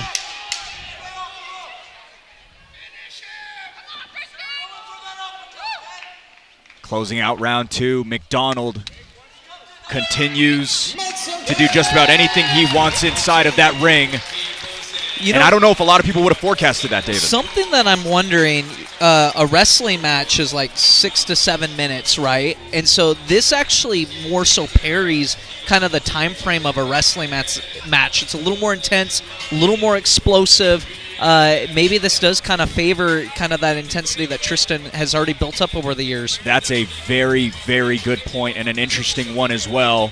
We see the way in which he pushed back Olsen with so much pressure, and that was something that Tristan was on the short side of when he lost to Ole Michov last November. Yeah, and you see in that replay, look at the volume. I mean, he threw high, threw the kick, and then went to the body and then back up top. I have a feeling like he learned that from Mr. Court McGee. It's one of Court's favorite combos, climbing the tree. Combining the combinations inside that ring right now, Tristan McDonald seems to be up 2 rounds as we head into the 3rd. Big swing and a miss by the Provo fighter, follows it up. Yeah, sometimes you got to set those up a little bit better, but beautiful kick. Olsen backed up by the ropes. You can see Tristan's kind of turning up the pace now. Olsen's doing a great job of defending, but I think it's just kind of that relentless power. It definitely seems to be a size discrepancy, you know, even though they did weigh in at a similar weight. Tristan looking to might have a little bit of the size advantage in this one. Part of that might be Cade Olsen, 18 years of age, born June of 2006. McDonald, 27, born September of 97. Yeah, you do get that man strength in your 20s. Olsen, one of 3 18-year-olds on this card. His teammate Alex Leva was one of them as well. A lot of young kids from Price, I guess. Props to Fierce MMA for giving the youth something to do. There are a lot of fun things to do in Price, by the way. I'm sure you'll talk about them a little bit near the end of the show. That's where we will be in July. Excited for it. Love going out to Price, Utah every summer. Oh, yeah. Great venue, too. Really fun venue. Great to have Pat's Media right in their backyard. Beautiful blow lands for McDonald. Pieces up a couple more. He's starting to take this away. And just seeing kind of that stalking, you know, he's just kind of coming forward, always staying dangerous and in range, Tristan is. Donald's doing a really great job tonight. Great performance so far. Just about 10 seconds left to decide this one. Olsen bites down on a looping hook.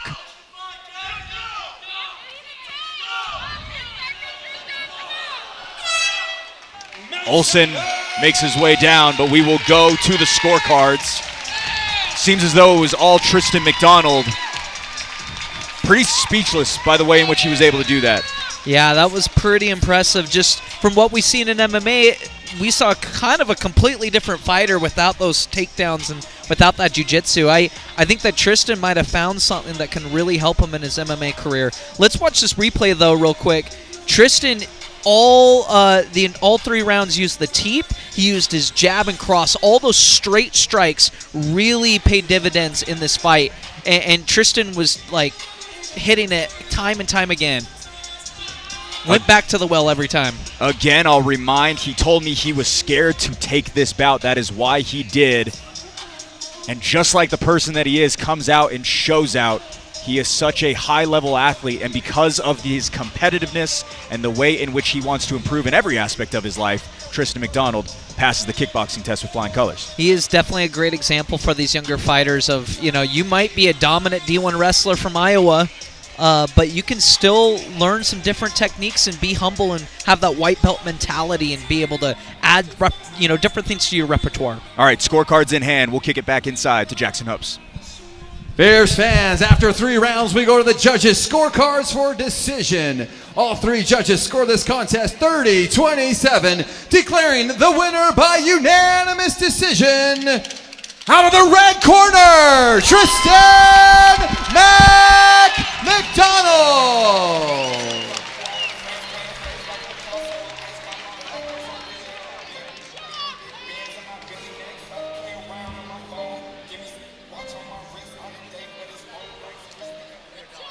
Tristan McDonald, you told me a couple weeks ago you were scared to take this fight. You come out here and you show everyone that you are just as good a striker as you are possibly a grappler. Yeah, I knew I was scared of this, which is how I knew I needed to do it, you know what I mean? Fighting has evolved, and I wasn't about to go try to make it into the big leagues and just try to take everyone down. I got to work on my stand-up, and so big props to my opponent for taking this on late notice and whatnot. He's a dog, absolute stud. But yeah, I just wanted to come out, kind of show my skill set and see if I improved. You absolutely have improved. How much does it mean to you that you now know that you could mix in these skill sets? Oh, it means the world, man. Like I said, fighting has evolved, and if I really want to be the best, if I want to make it to the top, I'm not going to be one of those fighters that goes in with one skill set and thinks I can just take it easy all the way to the top. I know I got to be the best. I got to be good at grappling. I got to be good at cage work, stand up, all of it. So, like I say, man, I just always try to be humble, and really be critical about the stuff I need to work on. And huge thanks to my coaches. I mean, I could not do this without Court and Dane. And whatever you saw in here tonight is just a big testament to their coaching and their training. I mean, there ain't no place I'd rather be. Man, they're the best. They're awesome. So, ladies and gentlemen, give it up, Tristan McDonald. Hey Fierce fans, Kibble Davis here with Prime Labs. We are now the official lab testing partner for all of Fierce Fighting Championships fighters. We provide a combat trio for all fighters across the Wasatch Front, as well as if you want to get in the best shape, like one of your favorite fighters, we provide many comprehensive blood panels. All you have to do is click on the link or text 385-645-7400. Whether you're a fighter or just someone that wants to take charge of their own care and looking to address a lack of sleep, fat gain, or even muscle growth, Prime Labs has different panels for all financial situations. So please shoot us a text at 385-645-7400, scan the QR code, or please go to the website and come check us out.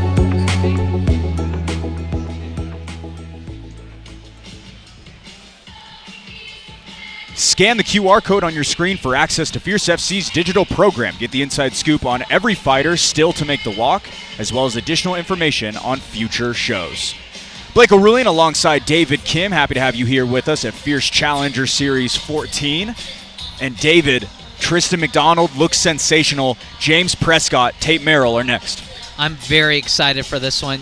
James, I've seen him fight several times throughout the years, and he is definitely one of the more game fighters in the amateur ranks right now in Utah. All right, let's cue it up with Jackson Hopes. Fierce fans, our next fight is sponsored by Prime Labs. If you or anyone you know need blood work for any reason at all, they provide various panels with affordable pricing that can't be beat at Prime Labs. Fierce fans, make some noise and welcome Tate Merrill and then James Prescott to the ring.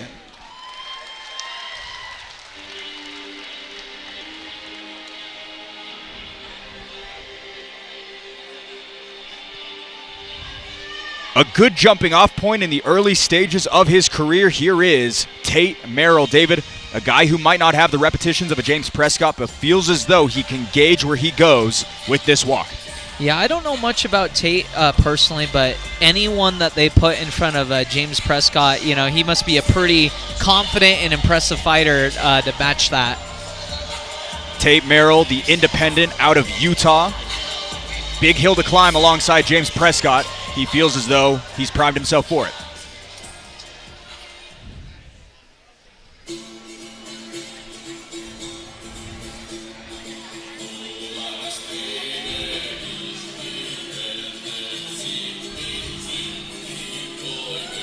First of many Fierce alum debut in the 10 ounces is James Prescott David, an impressive individual who wants to raise the bar of his striking. No better way than a kickboxing debut after a couple of dominant MMA wins.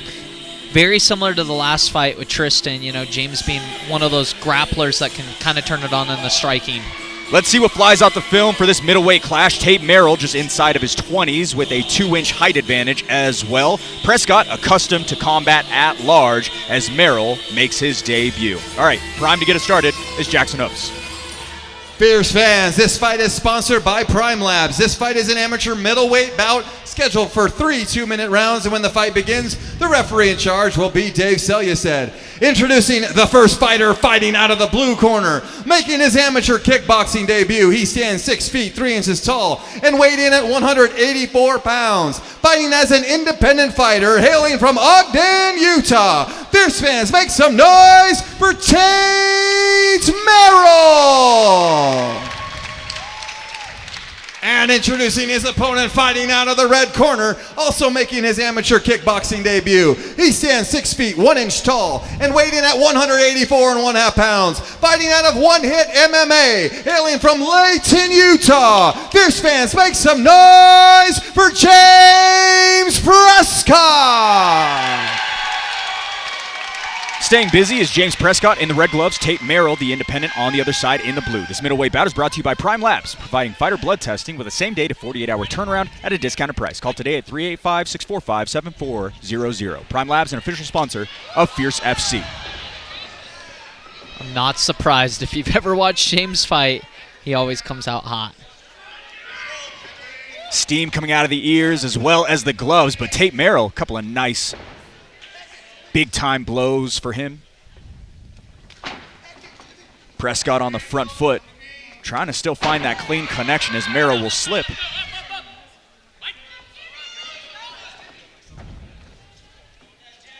Prescott just blitzing inside, closing in the quarters, David. He's got to be careful not to headbutt his opponent.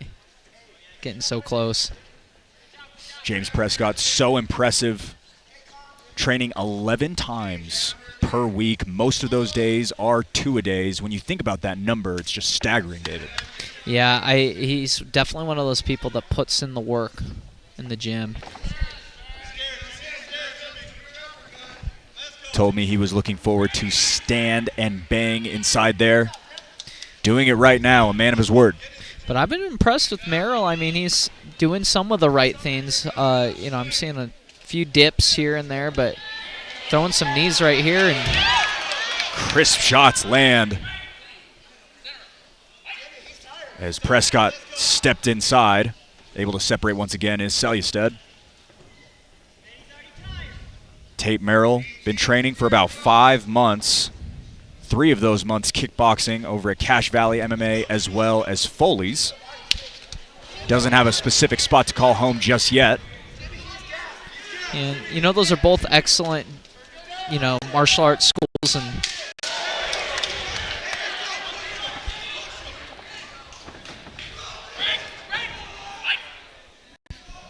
Prescott wobbled the legs of Merrill just moments ago to close out the round, but quite competitive as we head into round 2.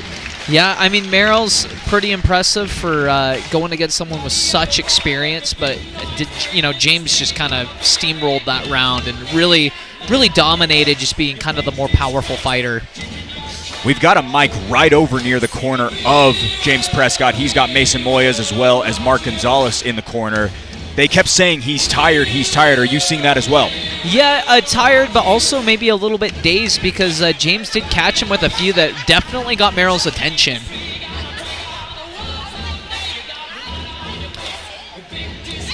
James Prescott just recently finished his MBA. By day, he does aerospace manufacturing in Davis County. Kind of interesting. Someone in aerospace also loves to fight on the side during his weekends. Yeah, definitely, flying down and throwing some bombs. Tate Merrill told me he's prioritizing his mental game coming into this one. Feels as though if he can get the jump on that, then the physical will come more naturally. Right now, Prescott really attacking the body. I like what I'm seeing from Merrill, honestly. I think independent fighters kind of get a bad rap sometimes. But knowing that he's training at a few very respectful martial arts schools, I think he might just need a little bit more experience, and we might see him back here at a kickboxing or MMA bout. High level right now, and again, like mentioned, only 3 months of training up to this point. He has talent. I mean, you can see it right there. He has power and length, and he's athletic. But there is, a factor of experience that really does matter. And James has been in some dogfights with some very, game opponents, as well as people in the gym. 3-1 MMA record, 2 wins by decision, 1 win by submission. Lots of sauce on that one, returned by Prescott. Yeah, I mean, this round, Merrill's been able to kind of find some success, especially with straight punches. I've noticed he's doing a good job, and he has a powerful kick. It's kind of bothering James. Prescott, originally a high-level wrestler in the state of California, grew up in Orange County area. Yeah, California, just based on population density, has some of the best wrestling. Plus, their high school wrestling tournament is only one division, so you only get one state champion for the entire state. He reached some high peaks, then has had to grind back to get to the frame he's at now of middleweight. And I think some of those body shots definitely hurt Merrill. I think he's trying to do his best to play it off, but it's not looking great. Not allowed to catch those kicks. Tate Merrill trying to bog down the pace a little bit of James Prescott as we head into the third and final round. Yeah, I mean, like I was mentioning earlier, I actually saw a lot of really good stuff from Merrill.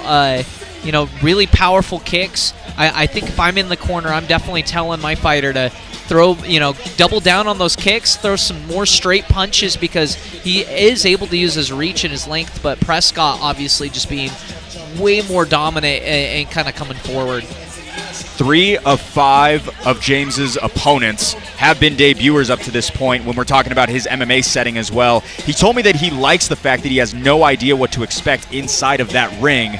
And I would say that right now he wasn't expecting Tate to be as sharp on the feet, but right now still coming away with it.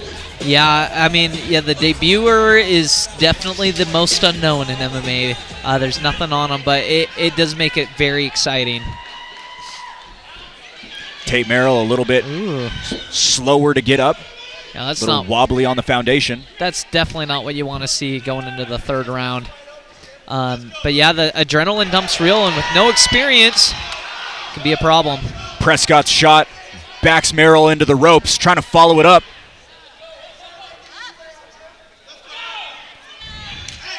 Merrill struggling to get back up. Wincing with his eye. His left eye is closing slowly. Might have had something happen, but a slip there as some frustration is shown. My apologies. Yeah, it looks like he might have either been hit with a shot or a head clash or something, but it's definitely not looking favorable for him right now. Prescott now really eyeing that kill shot with 1:15 to go. That was a good check from Prescott. Dave Sellystead calls for the break. No option to get back your breath. Right back in his face is Prescott. Yeah, and I think, Prescott just needs to pressure forward and kind of keep Merrill uncomfortable in this situation. He's doing a good job of staying safe, I feel like, kind of making sure that he doesn't get clipped with anything crazy. Using those ropes to his advantage too, but this is where you might see a knockout, honestly. It's been interesting to see how many fighters have flown into those ropes and it's kept them upright. Not as many knockdowns as we might have thought, but right now, Tate Merrill able to keep it standing with just about 20 seconds to go. And that was a beautiful same side entry to the kick. Kind of saw how Prescott threw his backhand and then, immediately threw the back leg kick with it.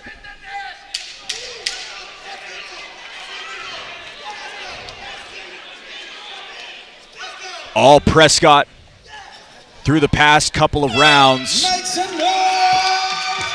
Likely going to move to 1-0 in kickboxing. He was so excited to test his striking and had a great showing here in the debut.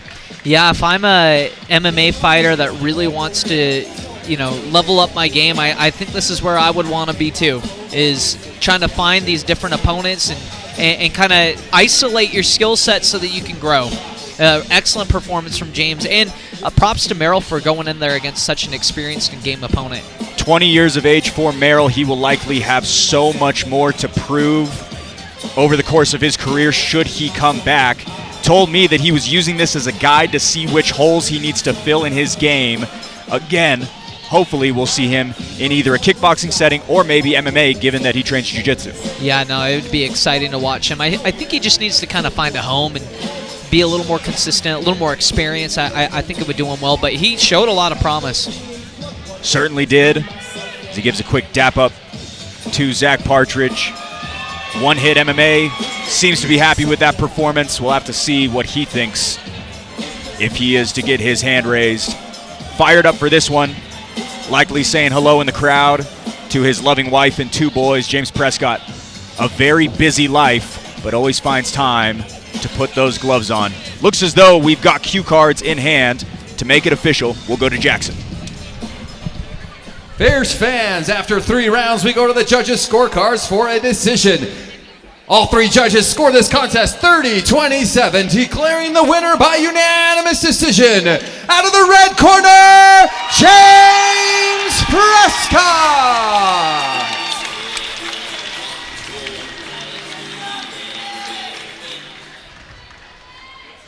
James Prescott, how you feeling, my man? Get the decision win in the kickboxing debut. Absolutely incredible. I love this. Love my family there. Love my sons, James Alice, my wife, Braylon. This life is great. How did you feel in there, given that you had to let go of all the grappling, which is your back setting? How did you feel being able to just throw strikes? I was looking forward to it. Honestly, I know that striking is a beautiful art and there's a sweet science, all that with boxing, but it's just one less element to focus on because you still have to focus on it in MMA. But I just got to break down what I wanted to do. I landed some sweet left hands in there. And I mean, that's pretty ideal for a decision. What's the plan for the future? Are you going back to MMA? Are you going to stick around in the kickboxing setting? We'll see what comes up. I'm going to talk to my coach, see what he thinks about how I did. I hope I made some people proud here. But definitely, my line's open for anything. Call me, please. Successful in the debut, ladies and gentlemen, James Prescott. Hi, I'm Jason Laporte, Fierce Fighting Championship commentator and general sales manager at Performance Honda in Bountiful. We are the fastest growing Honda dealership in the state, and we have one of the largest certified pre-owned inventories in the state of Utah. Our service department has master technicians with over 100 years experience collectively. Bienvenidos a Performance Honda Bountiful, donde los tenemos en español y les ponemos una sonrisa todos los días. Visit us at 2215 South 500 West or performancehondabountiful.com.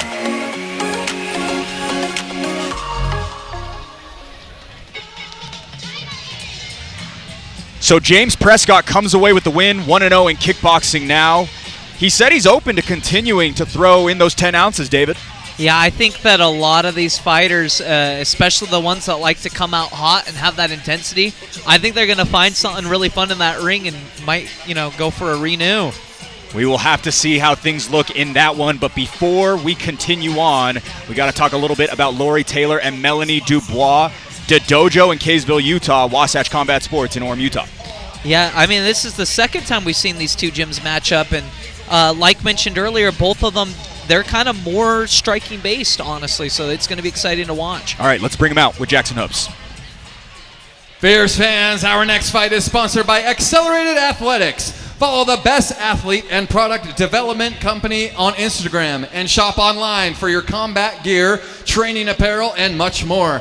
Gear for Greatness at Accelerated Athletics. Fierce fans, make some noise and welcome Melanie Dubois and then Lori Taylor to the ring.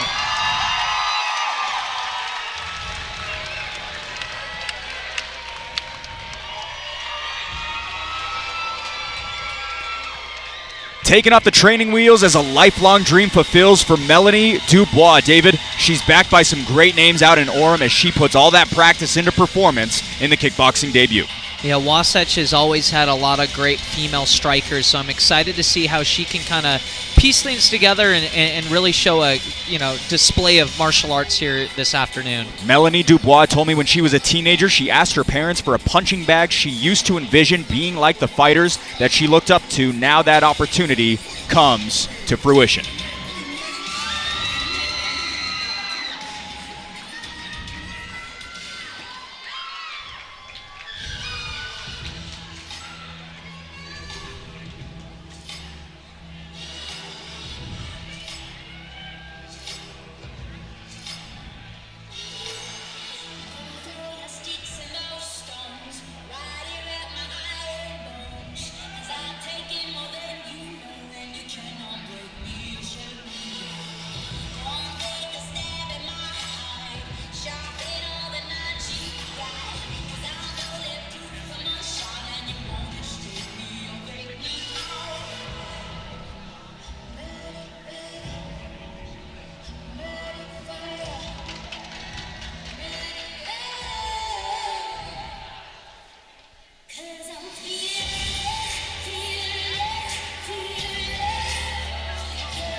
A fan favorite for sure. Here is Lori Taylor. David, she says that this is so special for her, years invested, and now gets to test it for the masses.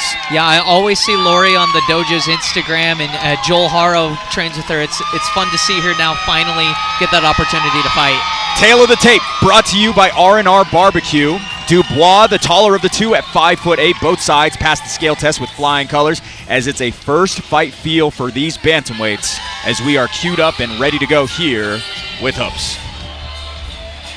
Fierce fans, this fight is sponsored by Accelerated Athletics. This fight is an amateur bantamweight bout scheduled for 3 2-minute rounds. And when the fight begins, the referee in charge will be Dave Selyusted. Introducing first, fighting out of the blue corner, making her amateur kickboxing debut. She stands 5 feet 8 inches tall and weighed in at 134 1/2 pounds. Fighting out of Wasatch Combat Sports, hailing from Orem, Utah, by way of Ontario, Canada. Fierce fans, make some noise for Melanie Dubois.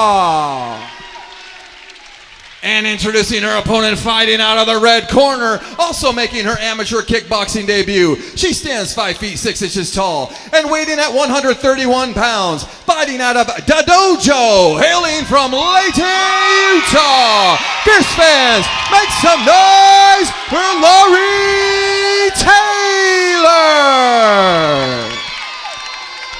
Long time coming for Lori Taylor, set to throw in the red gloves. Melanie Dubois responds in the blue gloves. This bantamweight bout is brought to you by Accelerated Athletics, athlete and product development based right here in Utah. Accelerated Athletics, an official sponsor of Fierce FC.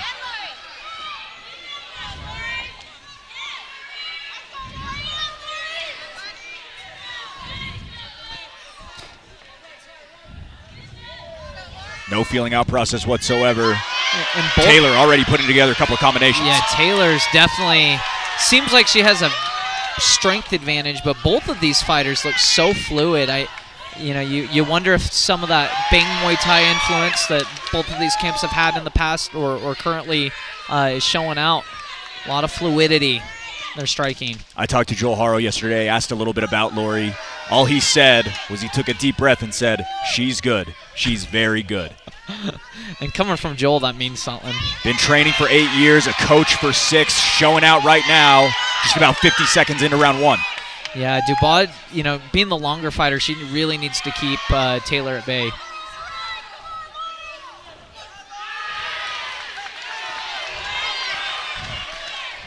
You see Taylor just doing an excellent job of kind of throwing, looping hooks, kind of shots from different angles. That's something that, the coaches at the dojo specialize in, is those body shots, low leg kicks.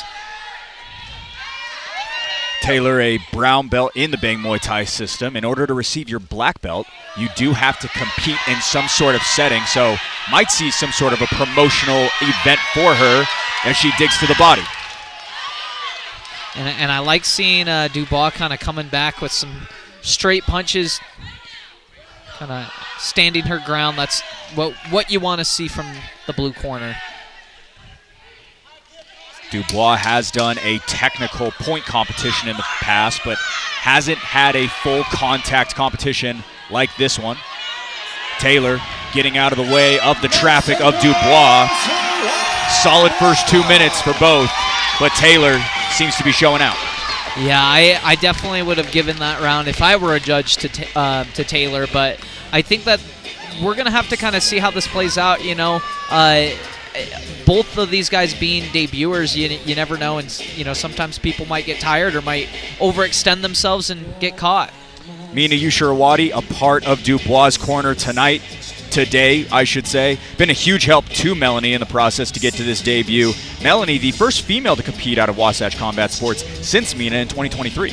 Yeah, it's cool to see just more women in martial arts. I think that it's something that as a father myself of two girls, it's really unique to see kind of women be able to throw punches and look pretty afterwards, and just have that side of them that they can display. Taylor attentive in her corner, talking back and forth with Bobby King and Joel Haro. Round 2 brought to you by Accelerated Athletics.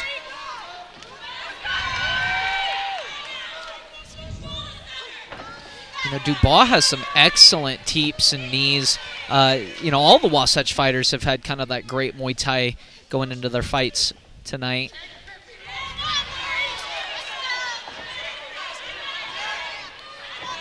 Just crazy hooks from Taylor, like when she's swinging. All out sporadic on both sides. But Dubois landed a few in those exchanges. See that little gather step right there, pendulum step? That was impressive. Great footwork from Taylor.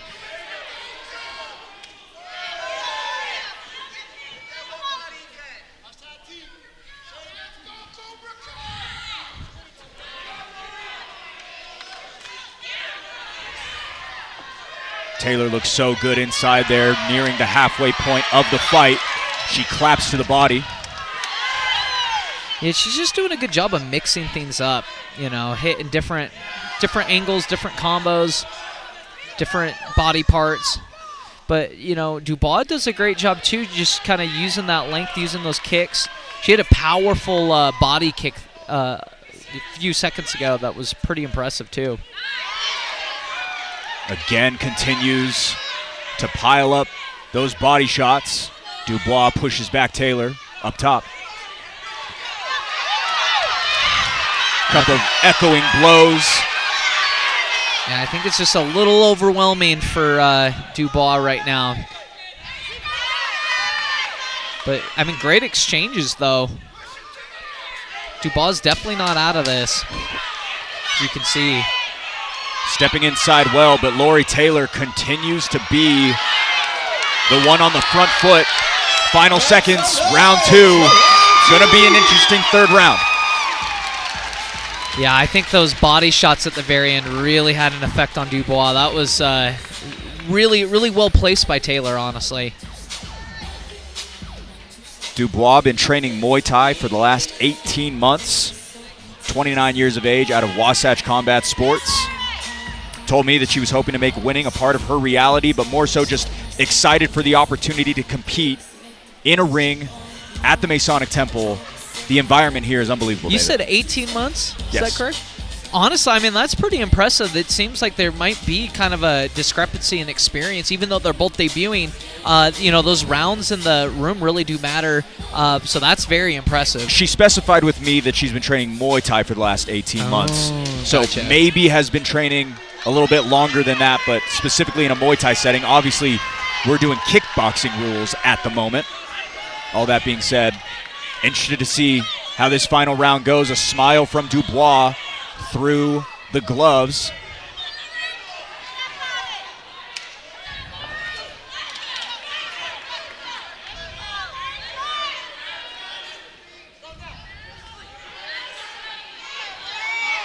Another nice rip inside of the body. Couples him up is Taylor. Yeah, she's going back to the well with that one. But she's got to be careful. So, you know, there's been a few times where she's been a little exposed, kind of overreaching on that side and then getting, you know, landed on. Every time you throw that body hook, you know, you have to drop your hand to do it, and it can expose you, especially if the person has a great overhand right. Dubois pushes back Taylor with a couple of teeps. Able to sidestep that one, and now trying to go to work is Taylor. Yeah, 1 minute to go, round 3. Yeah, I think to your point, I think Muay Thai rules would actually favor Dubois in a lot of ways. It seems like there are times where she does want to clinch, and she's thrown a few knees. It is something to note, especially when you're doing the kickboxing, that yeah, sometimes you gotta understand the rules and be able to use them to your advantage. Taylor been really targeting the right side of Dubois' body. Creates another couple for her. 30 seconds left in this one. That was a powerful right hand from Taylor.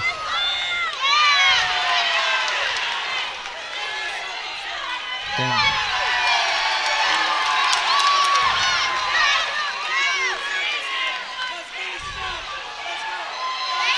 Listening over to the corner of Lori Taylor. Bobby King saying, let's finish strong.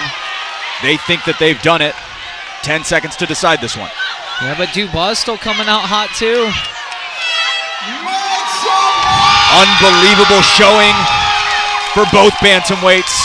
Melanie Dubois alongside Lori Taylor. Scorecards will be interesting, David, but it looks as though Lori got it done. Dubois, a very, very high-level opponent. The crowd's going nuts right now. I mean, if you're not a fan of kickboxing, hopefully you are now, because that was an electric fight. Just so much great technique in that one.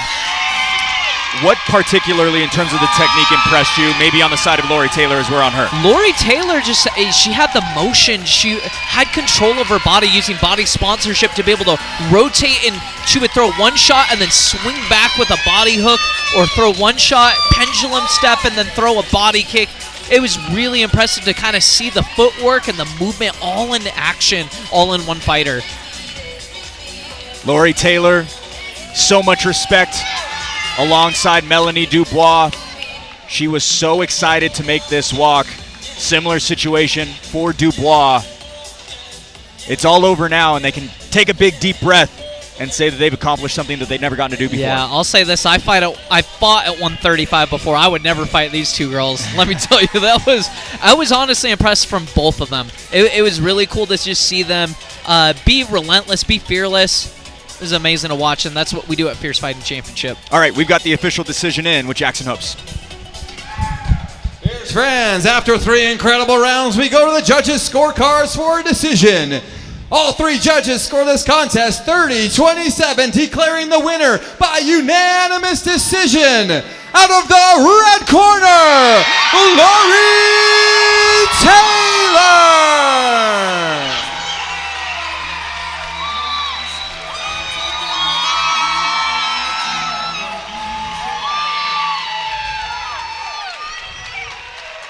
Lori Taylor. Listen to that pop. That's got to feel good.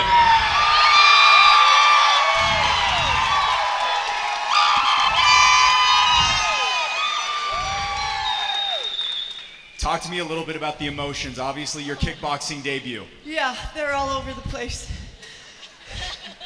It took me a long time to get to this point.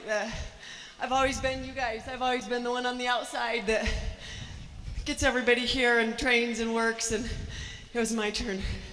It's just this fire burning my soul for so long that I couldn't put it out anymore. So it's just awesome to be here and be in this place, and with the support and love that's here, it's unbelievable.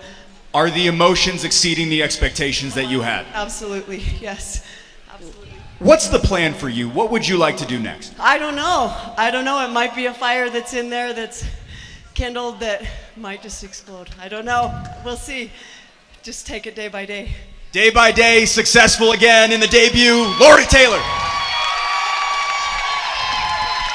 Big show feel backed by belts on the line, live from the Maverick Center in West Valley, Utah. This is Fierce Fighting Championship. The pop when you come out here is so loud and it is so electric. Out cold! This is your house. That right hand was nuclear. He's got that violent look on his face that I always love to see. He makes his mark at the Maverick Center to prop up the Utah MMA scene.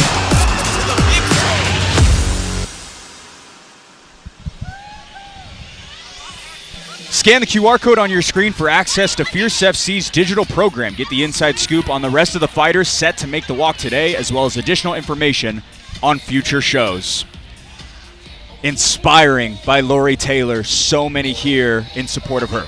It was really cool to see, and you know, as a martial arts instructor myself and someone who teaches, it's cool to see the impact that you can have on so many different people, and when it's your turn to be the one shining in the ring, it's cool to see all of your fans, all of your students kind of give that back, so props to her. An incredible moment for her. Again, been training for 8 years, David, and to finally get that opportunity and have so many people backing her, a euphoric moment for sure. Yeah, and multiple people tonight have had that opportunity. Joe as well, and some younger ones too. All right, David Knutson and Lucas Pino are next up. We'll get it started with Jackson. Fierce fans, our next fight is sponsored by Rockwell Watches. They sincerely hope your Rockwell watch serves as a reminder of a time when you could proudly say, "Watch me." Use promo code FIERCE20. That's promo code FIERCE20. They don't just tell time, then they tell a story at Rockwell Watches. Fierce fans, make some noise and welcome David Knutson and then Lucas Pino to the ring.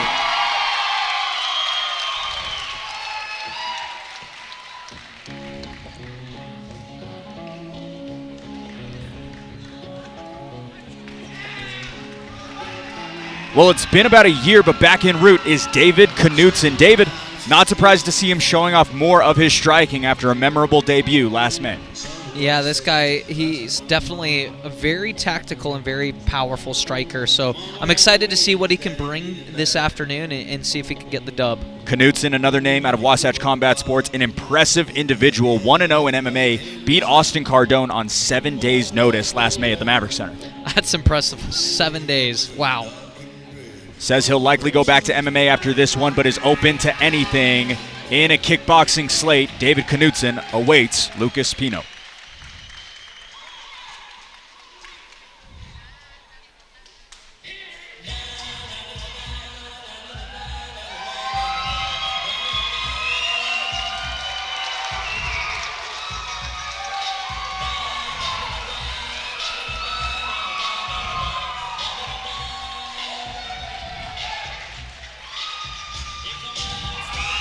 Tracking for 2 years, now time to compete, is Lucas Pino. David, 180 pounds with a 6'3" frame, finds him with some physical advantages coming into this one. Yeah, this guy's an absolute athlete. He trains with some of the, I would say, the tougher fighters in the state, including Dominico. You can see right there, Talon Calvaro, my apologies, and just seeing him kind of get in the ring is going to be fun tonight. Tail of the tape, powered by R&R Barbecue. 4 years separate these two. Knutson is 30. Pino stands 6 inches taller. South of 180 sets this one up for a couple of kickboxing debuts. Back into orchestrate, we'll go to Hopes. Fierce fans, this fight is sponsored by Rockwell Watches. This fight is an amateur 180-pound catchweight bout, scheduled for 3 2-minute rounds, and when the fight begins, the referee in charge will be Dave Selyusted. Introducing the first fighter, fighting out of the blue corner, making his amateur kickboxing debut. He stands 5 feet 9 inches tall and weighed in at 179 pounds, fighting out of Soul Fighters Wasatch, hailing from Highland, Utah. Fierce fans, make some noise for David Knutson. And introducing his opponent, fighting out of the red corner, Also making his amateur kickboxing debut, he stands 6 feet 3 inches tall and weighed in at 178 pounds. Fighting out of the Pit SLC, hailing from Salt Lake City, Utah. Fierce fans, make some noise for Lucas Pino! High card placement for Lucas Pino in the red gloves. David Knudsen proceeds in the blue. This 180-pound catchweight bout is brought to you by Rockwell Watches. They don't just tell time, they tell a story. Rockwell Watches, the official champions watch of Fierce FC.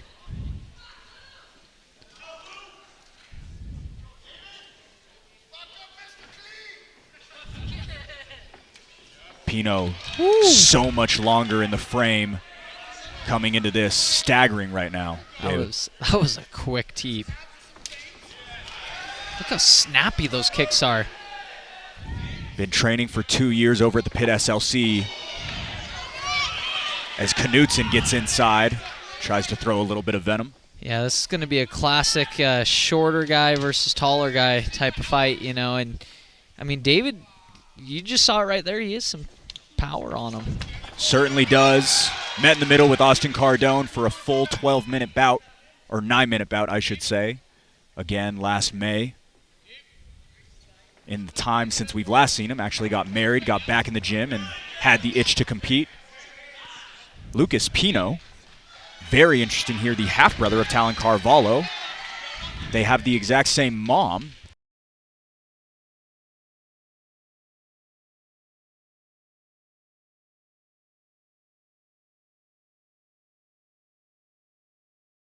Beautiful shot, rips for him. Yeah, I mean, you can see that Carvalho blood in there for sure because holy smokes, he is an athlete.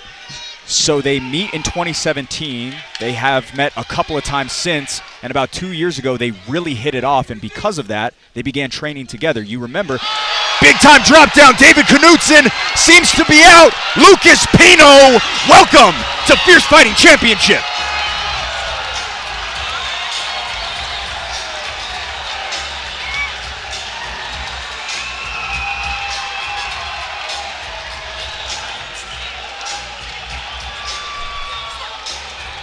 That was impressive. The dance moves to go with it. Lucas Pino splashes onto the scene in an unprecedented way. That was next level speed. Next level speed and power. Let's watch this replay real quick. Kind of reaches out and then straight down the pipe. One shot, one stop. Unbelievable finish by him, powered by R&R Barbecue. Thank you to Pat's Media for getting that one in a timely manner. First finish of the night. It will fall to Lucas Pino. He's going to move to 1-0 as a kickboxer. He has loved watching combat sports, and like so many do, he said, why not me? Once he got to the Pit SLC, knew that he would want to compete at some point, and what a way to start off the career. Yeah, I'm very impressed. Happy to see David Knudsen back up on his feet. He's got a smile on the other side of the ring. He'll step forward as Pino. Wits are sharp. We'll make it official with Jackson Hoops.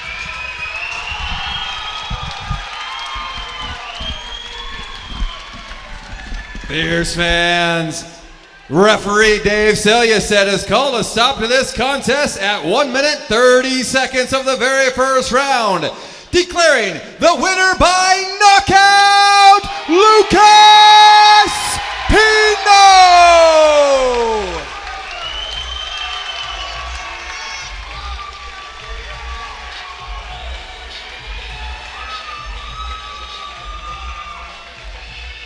Lucas, right over here, my man. 90 seconds is all it takes in the kickboxing debut. How you feeling? I'm feeling good, man. My brother Talon, he's a little quicker finishing than me, but I'll try to catch him. I want to break down the replay potentially if we can get it up because it was a beautiful shot. What did you see that made you want to throw that hook? Man, I just saw his left hand dropping down. He was reacting to my feints a little bit. As soon as I saw that left hand go down, I knew I could snipe him. Is that something that you work on in the gym, trying to finish guys as quickly as possible? I'm just a sniper, man. If it's open, I'm going to take it. He is a special talent out of the Pit SLC. Ladies and gentlemen, Lucas Pino. Come on, check this out.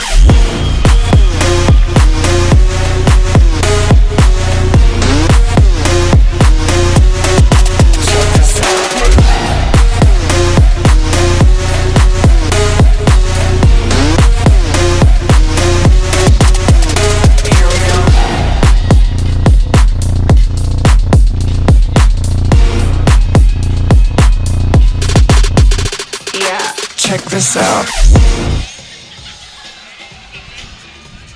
Lucas Pino with an emphatic first-round finish. The only one on this card so far.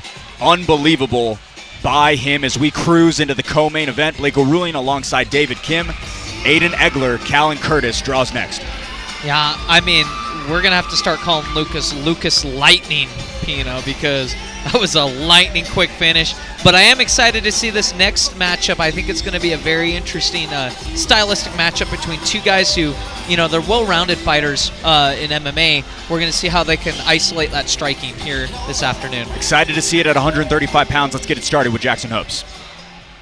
Fierce fans, our co-main event is sponsored by Right Move Utah. If you are in the market to buy or sell a home, give Right Move Utah a call and visit rightmoveutah.com. Making the right move, Right Move Utah. Fierce fans, make some noise and welcome Callan Curtis and then Aiden Egler to the ring.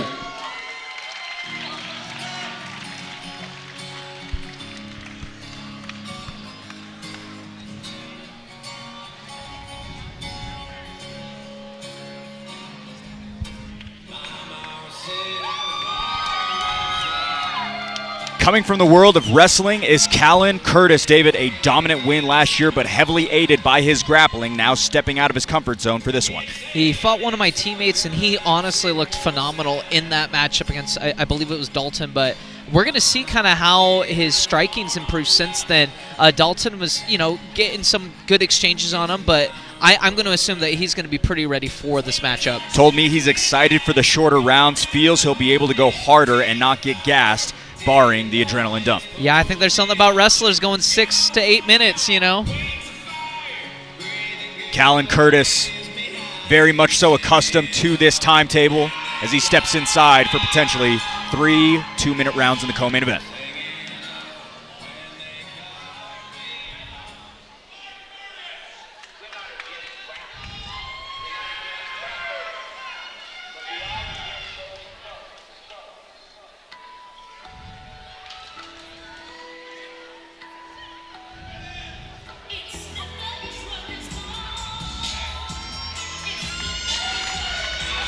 New digs in a kickboxing debut for Agima's Aiden Egler. David, one of those guys who won't sit on the sidelines for too long, happy to strike in a different setting today. Yeah, Aiden is a very dynamic athlete, excellent striker. We're going to see a lot of fireworks in this matchup. All right, a crowd-pleasing bantamweight bout. Egler is the younger man headed in there tonight at 22. Just 1 inch in stature separates the pair. Both bantamweights well accustomed to MMA as they turn in for a kickboxing debut. All right, cue cards in hand. Let's jump into Jackson. Fierce fans, our co-main event is sponsored by Right Move Utah. This fight is an amateur bantamweight bout scheduled for 3 2-minute rounds, and when the fight begins, the referee in charge will be Dave Selyusted. Introducing the first fighter fighting out of the blue corner, making his amateur kickboxing debut. He stands 5 feet 8 inches tall and weighed in at 135 1/2 pounds. Fighting out of Fierce MMA, hailing from Price, Utah. Fierce fans, make some noise for Callan Curtis. And introducing his opponent fighting out of the red corner, also making his amateur kickboxing debut. He stands 5 feet 7 inches tall and weighed in at 136 pounds. Fighting out of Agima Jiu-Jitsu and MMA, hailing from Saratoga Springs, Utah, by way of Sycamore, Illinois. Fierce fans, make some noise for Aiden Desert Eagle Egler. Masonic Temple regular Aiden Egler trading in the red gloves. Price Utah's Callan Curtis awaits in the blue gloves. This bantamweight bout is brought to you by Right Move Utah. With all listings from all agents, there's no need to look anywhere else for your next home. Right Move Utah, an official sponsor of Fierce FC. Curtis steps inside, a couple of quick kicks.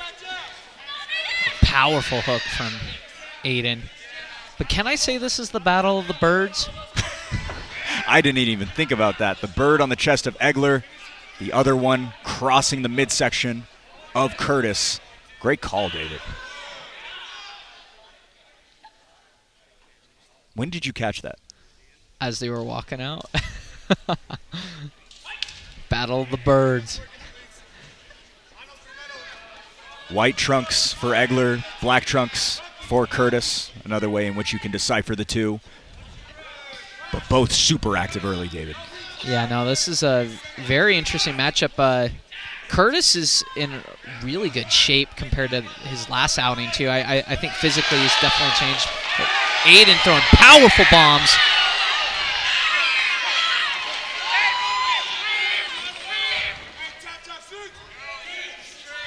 Combining the shots very nicely, showing off that Rise boxing time investment. Yeah, he's been training with us at Agima, but also, spending a lot of time with Marco Sanchez and Mary Gwen. Powerful kick from Curtis. Inside low kick on point.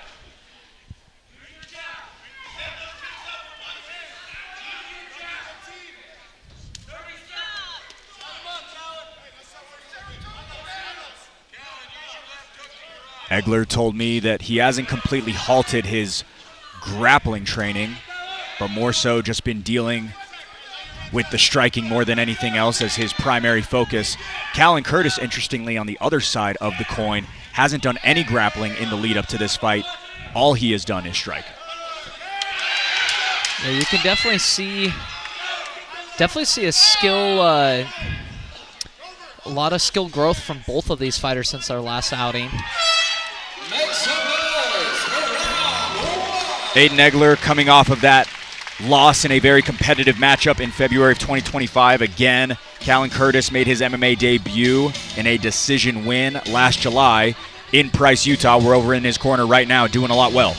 Yeah, I was very impressed with both of these fighters. I think that Aiden, he might have got some of the more cleaner shots off, especially at the start of the round. He landed a nasty hook that definitely got the attention of Curtis, but both of these fighters are looking great tonight.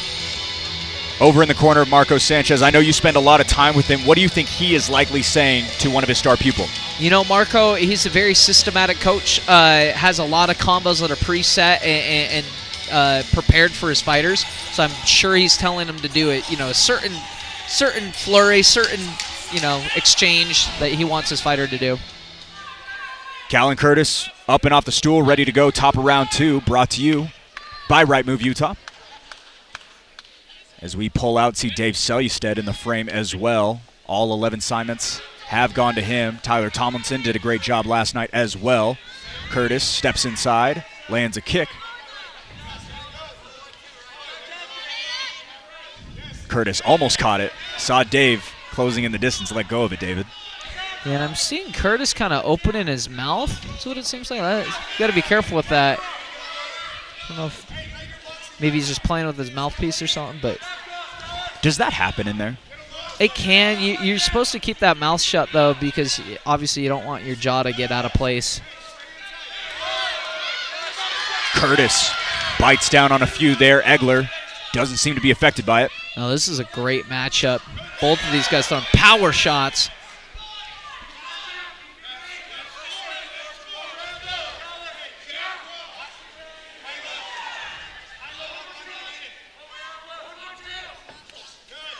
Curtis with some sharp timing here in round 2, just reaching the halfway point a few moments ago.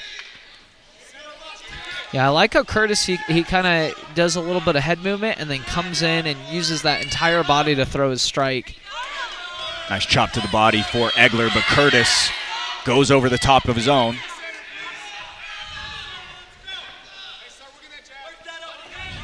Yeah, I think if I'm Aiden, he probably is the smoother striking. He kind of needs to start putting his combos together. Curtis really dug deep for that one, followed it up in similar fashion.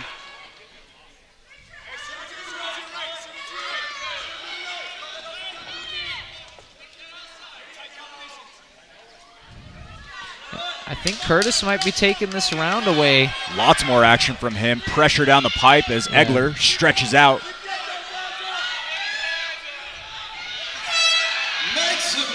Very interested headed into the final round.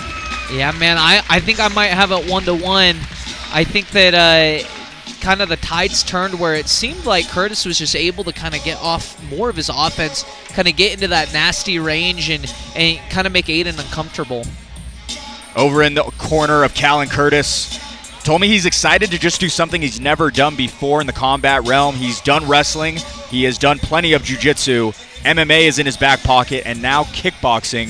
When we talk about Aiden Egler, he has been so developed and trying to be as prepared as possible. He's been training with the Fierce FC amateur flyweight champion Dante Morales. Both of them been going up to Rise Boxing a lot in the lead up to tonight.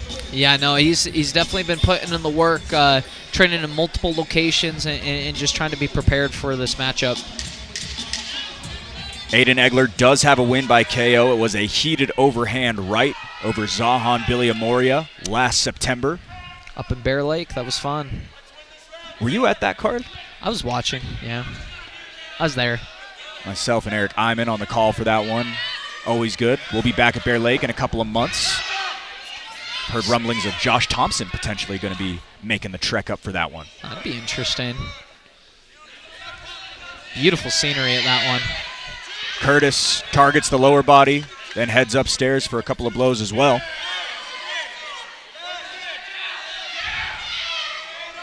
Yeah, now we're kind of seeing Aiden. He's able to kind of get that head movement, kind of break the positioning of Curtis a little bit using those strikes. Staying strong and composed certainly is the Agima fighter, but Curtis seems to be the one with a little bit more activity on his side here in round 3. Yeah, no, it's there's something to be said about having some grit, right, and just being able to throw and return and be in shape to do so. A little bit of sliding, though.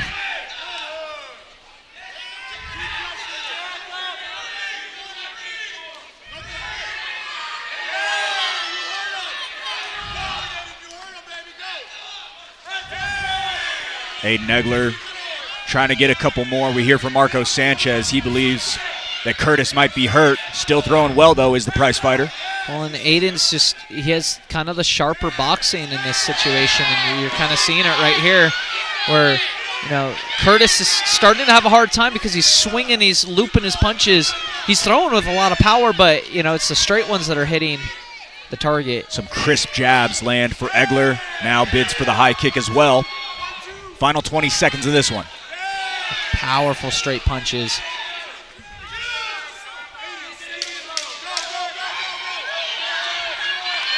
More of the same for Aiden Egler, trying to separate and pull off a little bit more offense as we will head to the scorecards. What a closeout to that one. It seemed as though Aiden Egler might have stole the show in those last few seconds. Yeah, I think, if I'm a judge, I'm kind of looking at who was dictating more of the offense and who was landing more clean strikes. I would have given that round to Aiden for sure. Egler looks up towards so many people here in support of him. Callan Curtis by no means looked like a one-dimensional wrestler in there tonight, David. No, he looked great. I was very impressed with him, and I think that both of these guys have a pretty bright future in MMA and in kickboxing. Callan Curtis, very curious if he'll make the quick turnaround. Has a little bit of blood from the nose, but didn't take much damage at all.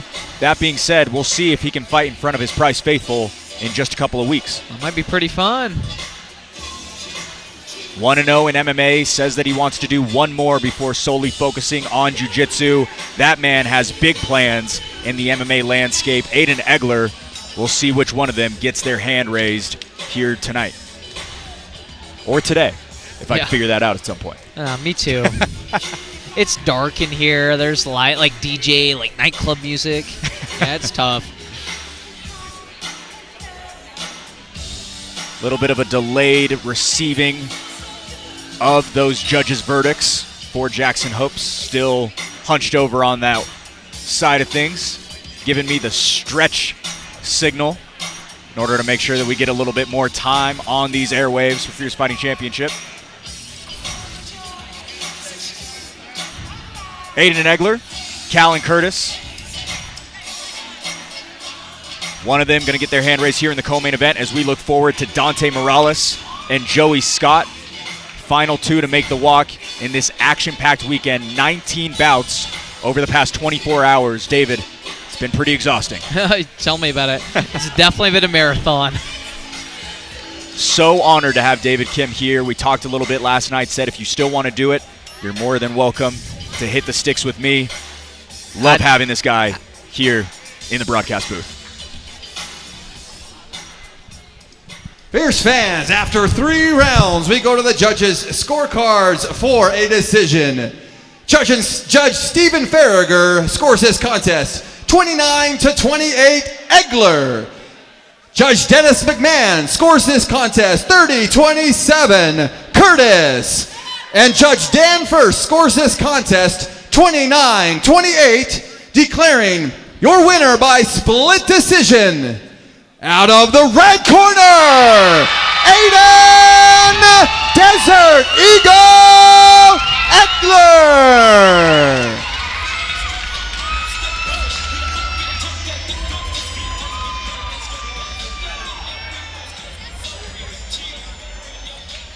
Aiden Egler, I gotta ask you, did that split decision have you sweating a little bit? Not really. I kind of felt like I won it, but you know, sometimes shit could go the other way, so who knows. How did you feel in there tonight? Obviously, taking off all the grappling sides of things, you're such a great MMA fighter. What was it like to just focus solely on the striking? It was definitely different, but I liked it a lot. The shorter rounds were nice, but it wasn't too bad, honestly. I worked a lot this camp on strictly striking, so I feel like I got it done the way that I needed to. Do you feel more confident in your striking now moving forward? Absolutely, yeah. What did you make of Callan Curtis as an opponent? Obviously came out, he seemed as though he was just a wrestler, but showed today that he's much more than that. No, he was tough, man. I mean, I felt like I hit him with stuff that I thought might have dropped him, like fully, but he was a tough son of a bitch, stood there and took it, so yeah, I give my respect to him. Future plans for you? I'm going to go back to MMA for sure, but I wouldn't say no to another kickboxing fight. Got it done today, ladies and gentlemen. Aiden Egler. Big show field backed by belts on the line, live from the Maverick Center in West Valley, Utah. This is Fierce Fighting Championship. The pop when you come out here is so loud and it is so electric. Out cold! This is your house. That right hand was nuclear. He's got that violent look on his face that I always love to see. He makes his mark at the Maverick Center to prop up the Utah MMA scene.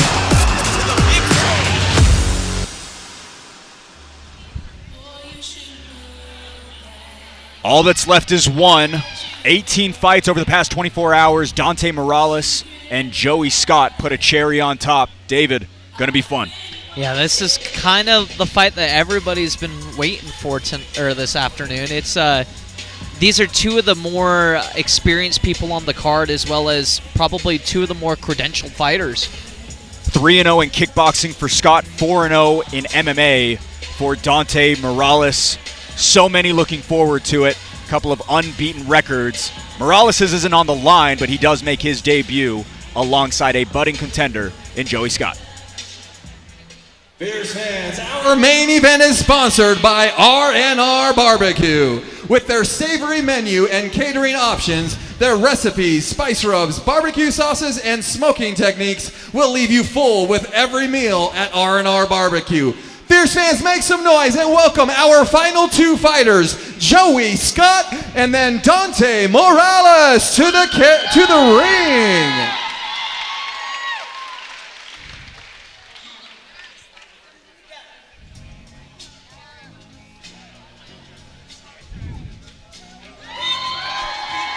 High level is shown by that 3-0 record vaunted enter Joey Scott. David, a striking specialist who has gotten substantially better every time we see him. Yeah, obviously being undefeated in kickboxing, this is going to be a very interesting matchup of kickboxing versus MMA, and Tooele Martial Arts showing out tonight. Look at Jackson Hoops handing off the assist to get the shirt off for Joey Scott as he steps inside. We'll await Dante Morales.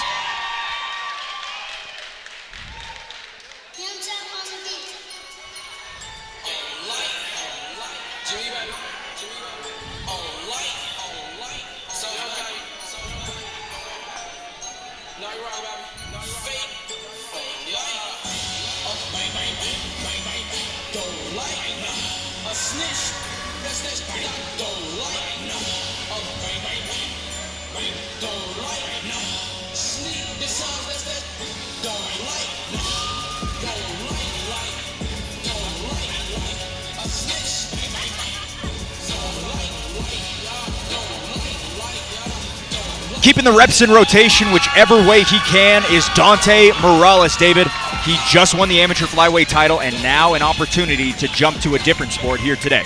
Yeah, I mean, one of the top prospects in Utah right now, Dante Morales, is going to show out, showing his striking on display here in the ring. Final tale of the tape brought to you by R&R Barbecue. Seeing double on the age stands at 20. The slight edge in height sits with Morales. He also missed weight by 1 pound. Unbeaten kickboxing record for Joey Scott. Same can be said about the Agima fighter, but in MMA. All right, back in to set the stage for this main event. Here's Hoops. Fierce fans, this is your main event. This fight is sponsored by R&R Barbecue. This fight is an amateur flyweight bout scheduled for 3 2-minute rounds, and when the fight begins, the referee in charge will be Dave Selyusted.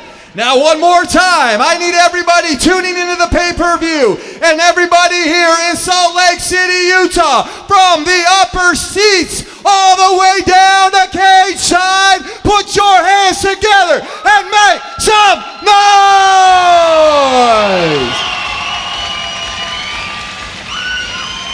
Introducing the first fighter, fighting out of the blue corner, holding an undefeated amateur kickboxing record of 3 wins and 0 losses. He stands 5 feet 6 inches tall and weighing at 124 pounds. Fighting out of Tooele Martial Arts Academy, hailing from Tooele, Utah. Fierce fans, make some noise for Joey Scott! And introducing his opponent, fighting out of the red corner, making his amateur kickboxing debut. He stands 5 feet 7 inches tall and weighing at 127 pounds. Fighting out of Agima Jiu-Jitsu and MMA.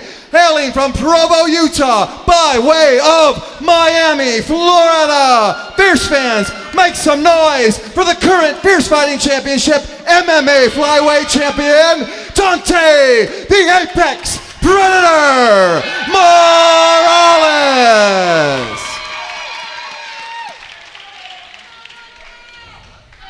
All right, boys, been over the rules and lock them already. Just go with those big ones again. Protect yourself at all times. Come out fighting. Got it?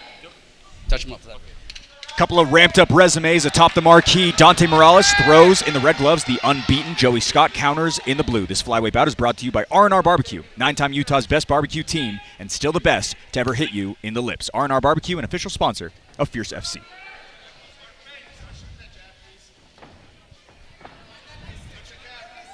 Short stinted movements, lots of feints by the amateur flyweight champion and Dante Morales. Yeah, just different type of movement right now. From some of our previous fights, you can tell the experience on both of these guys. Morales, his 5th walk in 15 months since he made his amateur debut in St. George last year. Yeah, he's been a busy boy. We watched that one together, David. You came down for it. Yes, we did. Nice overhand right lands for the Agima fighter. Just to see the growth from somebody like a Dante, but also, you know, growth in Joey. He's also a younger fighter. You know, it's fun to really see these guys progress and blossom. Joey Scott, 3 wins in kickboxing, all of them in 2024. Morales went 3-0 in 2024 as well.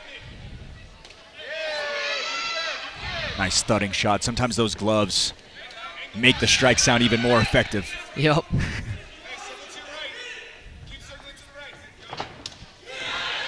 Down and stepping inside is Scott. Morales able to respond nicely. And although Morales, has a wrestling background, blue belt in jiu-jitsu, his meat and potatoes is the striking, and he's looking pretty sharp tonight. Table tipping leg kick lands for Morales. Scott stoic in the response. You see Scott switching stance there momentarily.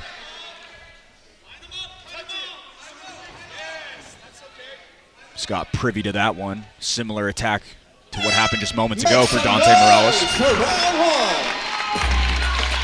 Interesting matchup so far, David. We're over in the corner of Dante Morales. What's he doing well? He's mixing things up. He, is great footwork, throwing the high strikes, going down low with the leg kick, and I think that calf kick is going to be a pretty pivotal part of a victory if he wins. They're already icing it right now, you can see. Certainly got hurt by it, but also showed nothing when it happened. Got immediately back up, hasn't changed his face. The reason for it is because he's been here before. He has been dragged into deep waters. He's had no issue getting his hand raised. Joey Scott, likely waxed with confidence given the experience Edgy has in kickboxing. Yeah, I think just being able to stay calm and be able to work under pressure, even when something like that happens, that's what the experience is for. In terms of Joey Scott, the head honcho of this lineup, highest win percentage of any kickboxing athlete on the card today.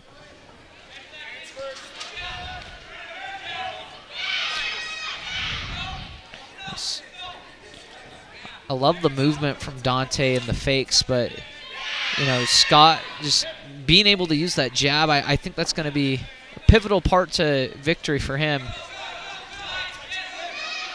Are you seeing an MMA movement and style with Morales versus that of Scott, who is strictly a kickboxer? Yeah, obviously there's kind of this difference in motion. Morales switching stance a little bit, moving left and right, more lateral movement. Powerful kick. It's not necessarily like an MMA style, but definitely more of that in-motion type of fighter.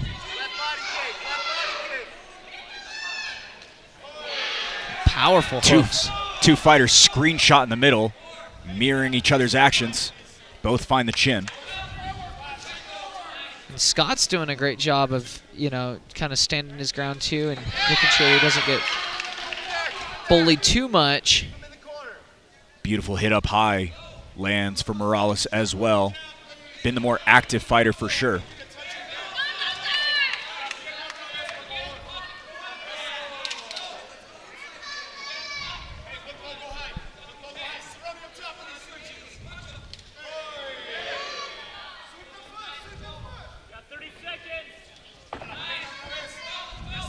Scott teeps to the body, pushes back Morales, right back in his face, however, with another looping overhand right. Scott says, didn't feel it.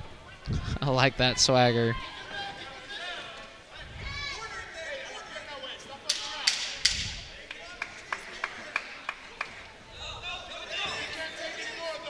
Just about 2 minutes to go before we close out this Fierce Fighting Championship-filled weekend. Had a great card here last night. Has had another one here this afternoon. Joey Scott, Dante Morales going blow for blow. Yeah, I think Morales really showed in that round that, he's not just a one-trick pony. He's able to do multiple things and kind of was able to dictate where that fight took place, even though Scott was trying his very best to kind of stand his ground. Let me ask you this. In terms of scorecards, where are you siding right now? Even though it's close, I'd probably give it 2-0 to Morales just because he's had more volume. He's kind of moving around and creating angles that he's able to land shots on. What is he doing so well specifically here? Because this is a new sport for him, not used to the 10 ounces. Obviously, he trains in them and has been preparing for this, but a little bit of a different setting for him here in kickboxing. I think it's the fakes, the setups, and then the angle changes. You'll see kind of he's using the lateral movement to kind of find the right place to throw his punches. And look at that high-low motion right there, and little foot fakes, hip fakes. But Scott coming out hot. That's what we want to see. Got a little bit more purpose in his pace as Morales once again chomps down on one. Poking out that jab, piecing together a combination as well. Amateur flyweight champion for a reason, David. Yeah, he's definitely the apex predator, like his nickname.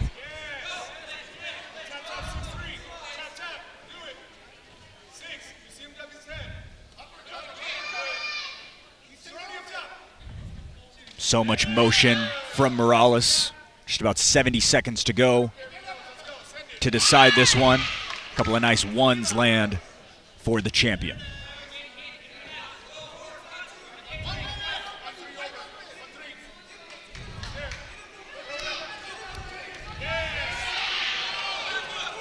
You have to wonder if he has Scott kind of worried about that calf kick. You know, he's kind of slowed him down, and Morales is still kind of doing some laps around him. Pose that threat in round number one. Little bit of a slippage. Scott's corner really wanted him to get after Morales after losing that footing. Unable to do so. 30 seconds to go, round three. Great timing on that one. You know, threw it while he was throwing the kick. That's, you know, as a coach, that's kind of what you want.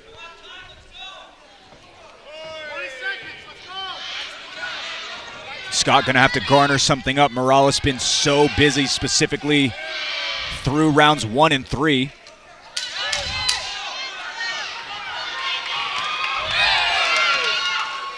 Couple of booming kicks are going to close this one out as Dante Morales looks as though he's going to come away with the kickboxing debut win, but it'll be all up to the commission members of Pete Suazo. Yeah, that was pretty impressive from Mr. Morales. Puts his hand up in the air. Both gloves up. He said he was so excited for this opportunity, was looking forward to competing in a cage, or in a ring rather than a cage. And it seems as though the setting didn't bother him in terms of the differences there. David, I'm curious with you, because I know that you were thinking about potentially doing this card as well. Was that something that intrigued you, was being in a ring rather than a cage, and if so, why? I mean, it's not just like the physical ring versus cage. It's the opportunity to work on something. And I'm not going to say it's less consequences, but 10 ounces is very different than 4, right? And so, for somebody like Tristan or somebody like Dante, this is great experience where you don't, you might be a great wrestler or you might be a bad wrestler, right? And you have the opportunity to isolate that one skill set, isolate the kickboxing, the striking, the kicking, the Muay Thai, and be able to kind of grow in that area. So if I'm an amateur fighter, I'm taking as many of these as I possibly can in between my fights. All right. Looks as though Dave Selyusted is ready to go. Jackson Hoops is as well. We'll send it to the scorecards.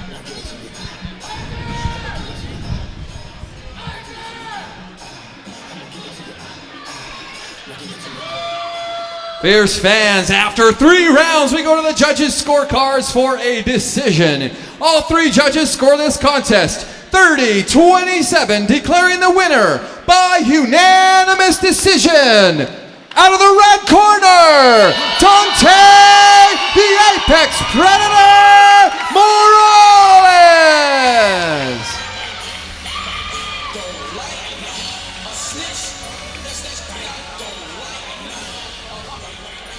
We got a 1-glove Dante Morales. Dante, incredible job. I got a quick stat for you. 5 fights, 15 months, a W in every single one of them. How does that feel? Feels fucking great, man. I love my team. First and foremost, I want to apologize for missing weight yesterday. I know that it's my job to make weight. Unfortunately, my body wasn't responding. So I want to apologize publicly and thank my opponent for taking the fight regardless. But yeah, man, it feels great.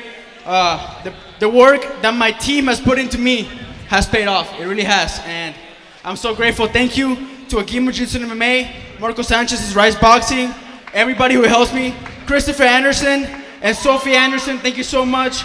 All my friends that help me, Accelerated Athletics, Studio C, Rocky Mountain Remodeling, all my sponsors, and obviously my beautiful girlfriend who's right there and always supports me. Thank you so much. I am so grateful for the support that I have behind me. Thank you. Record stays unscathed. Dante Morales.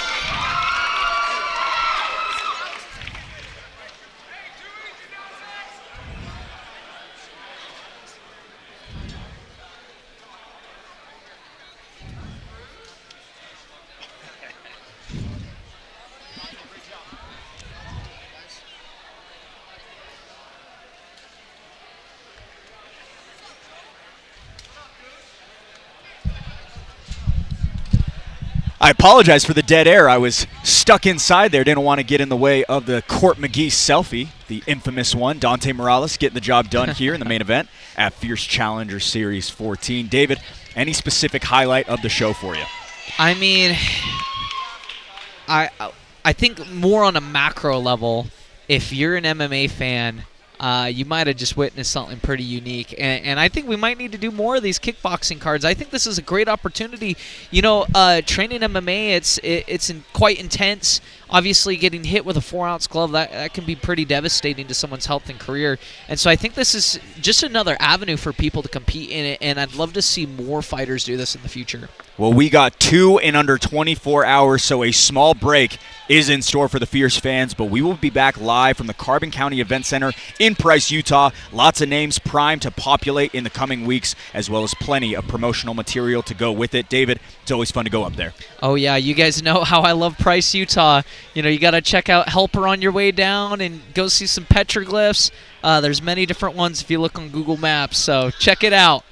Make a day trip. What an incredible travel advisor you have become alongside everything else that you do. David, it was such an honor to call this broadcast with you. Thank you so much from the bottom of my heart to be able to do this with you. It means so much that you showed up today. And thank you. Obviously, if you didn't watch last night, I got knocked out. And if I'm being completely honest, I did not want to come here today and be on the broadcast.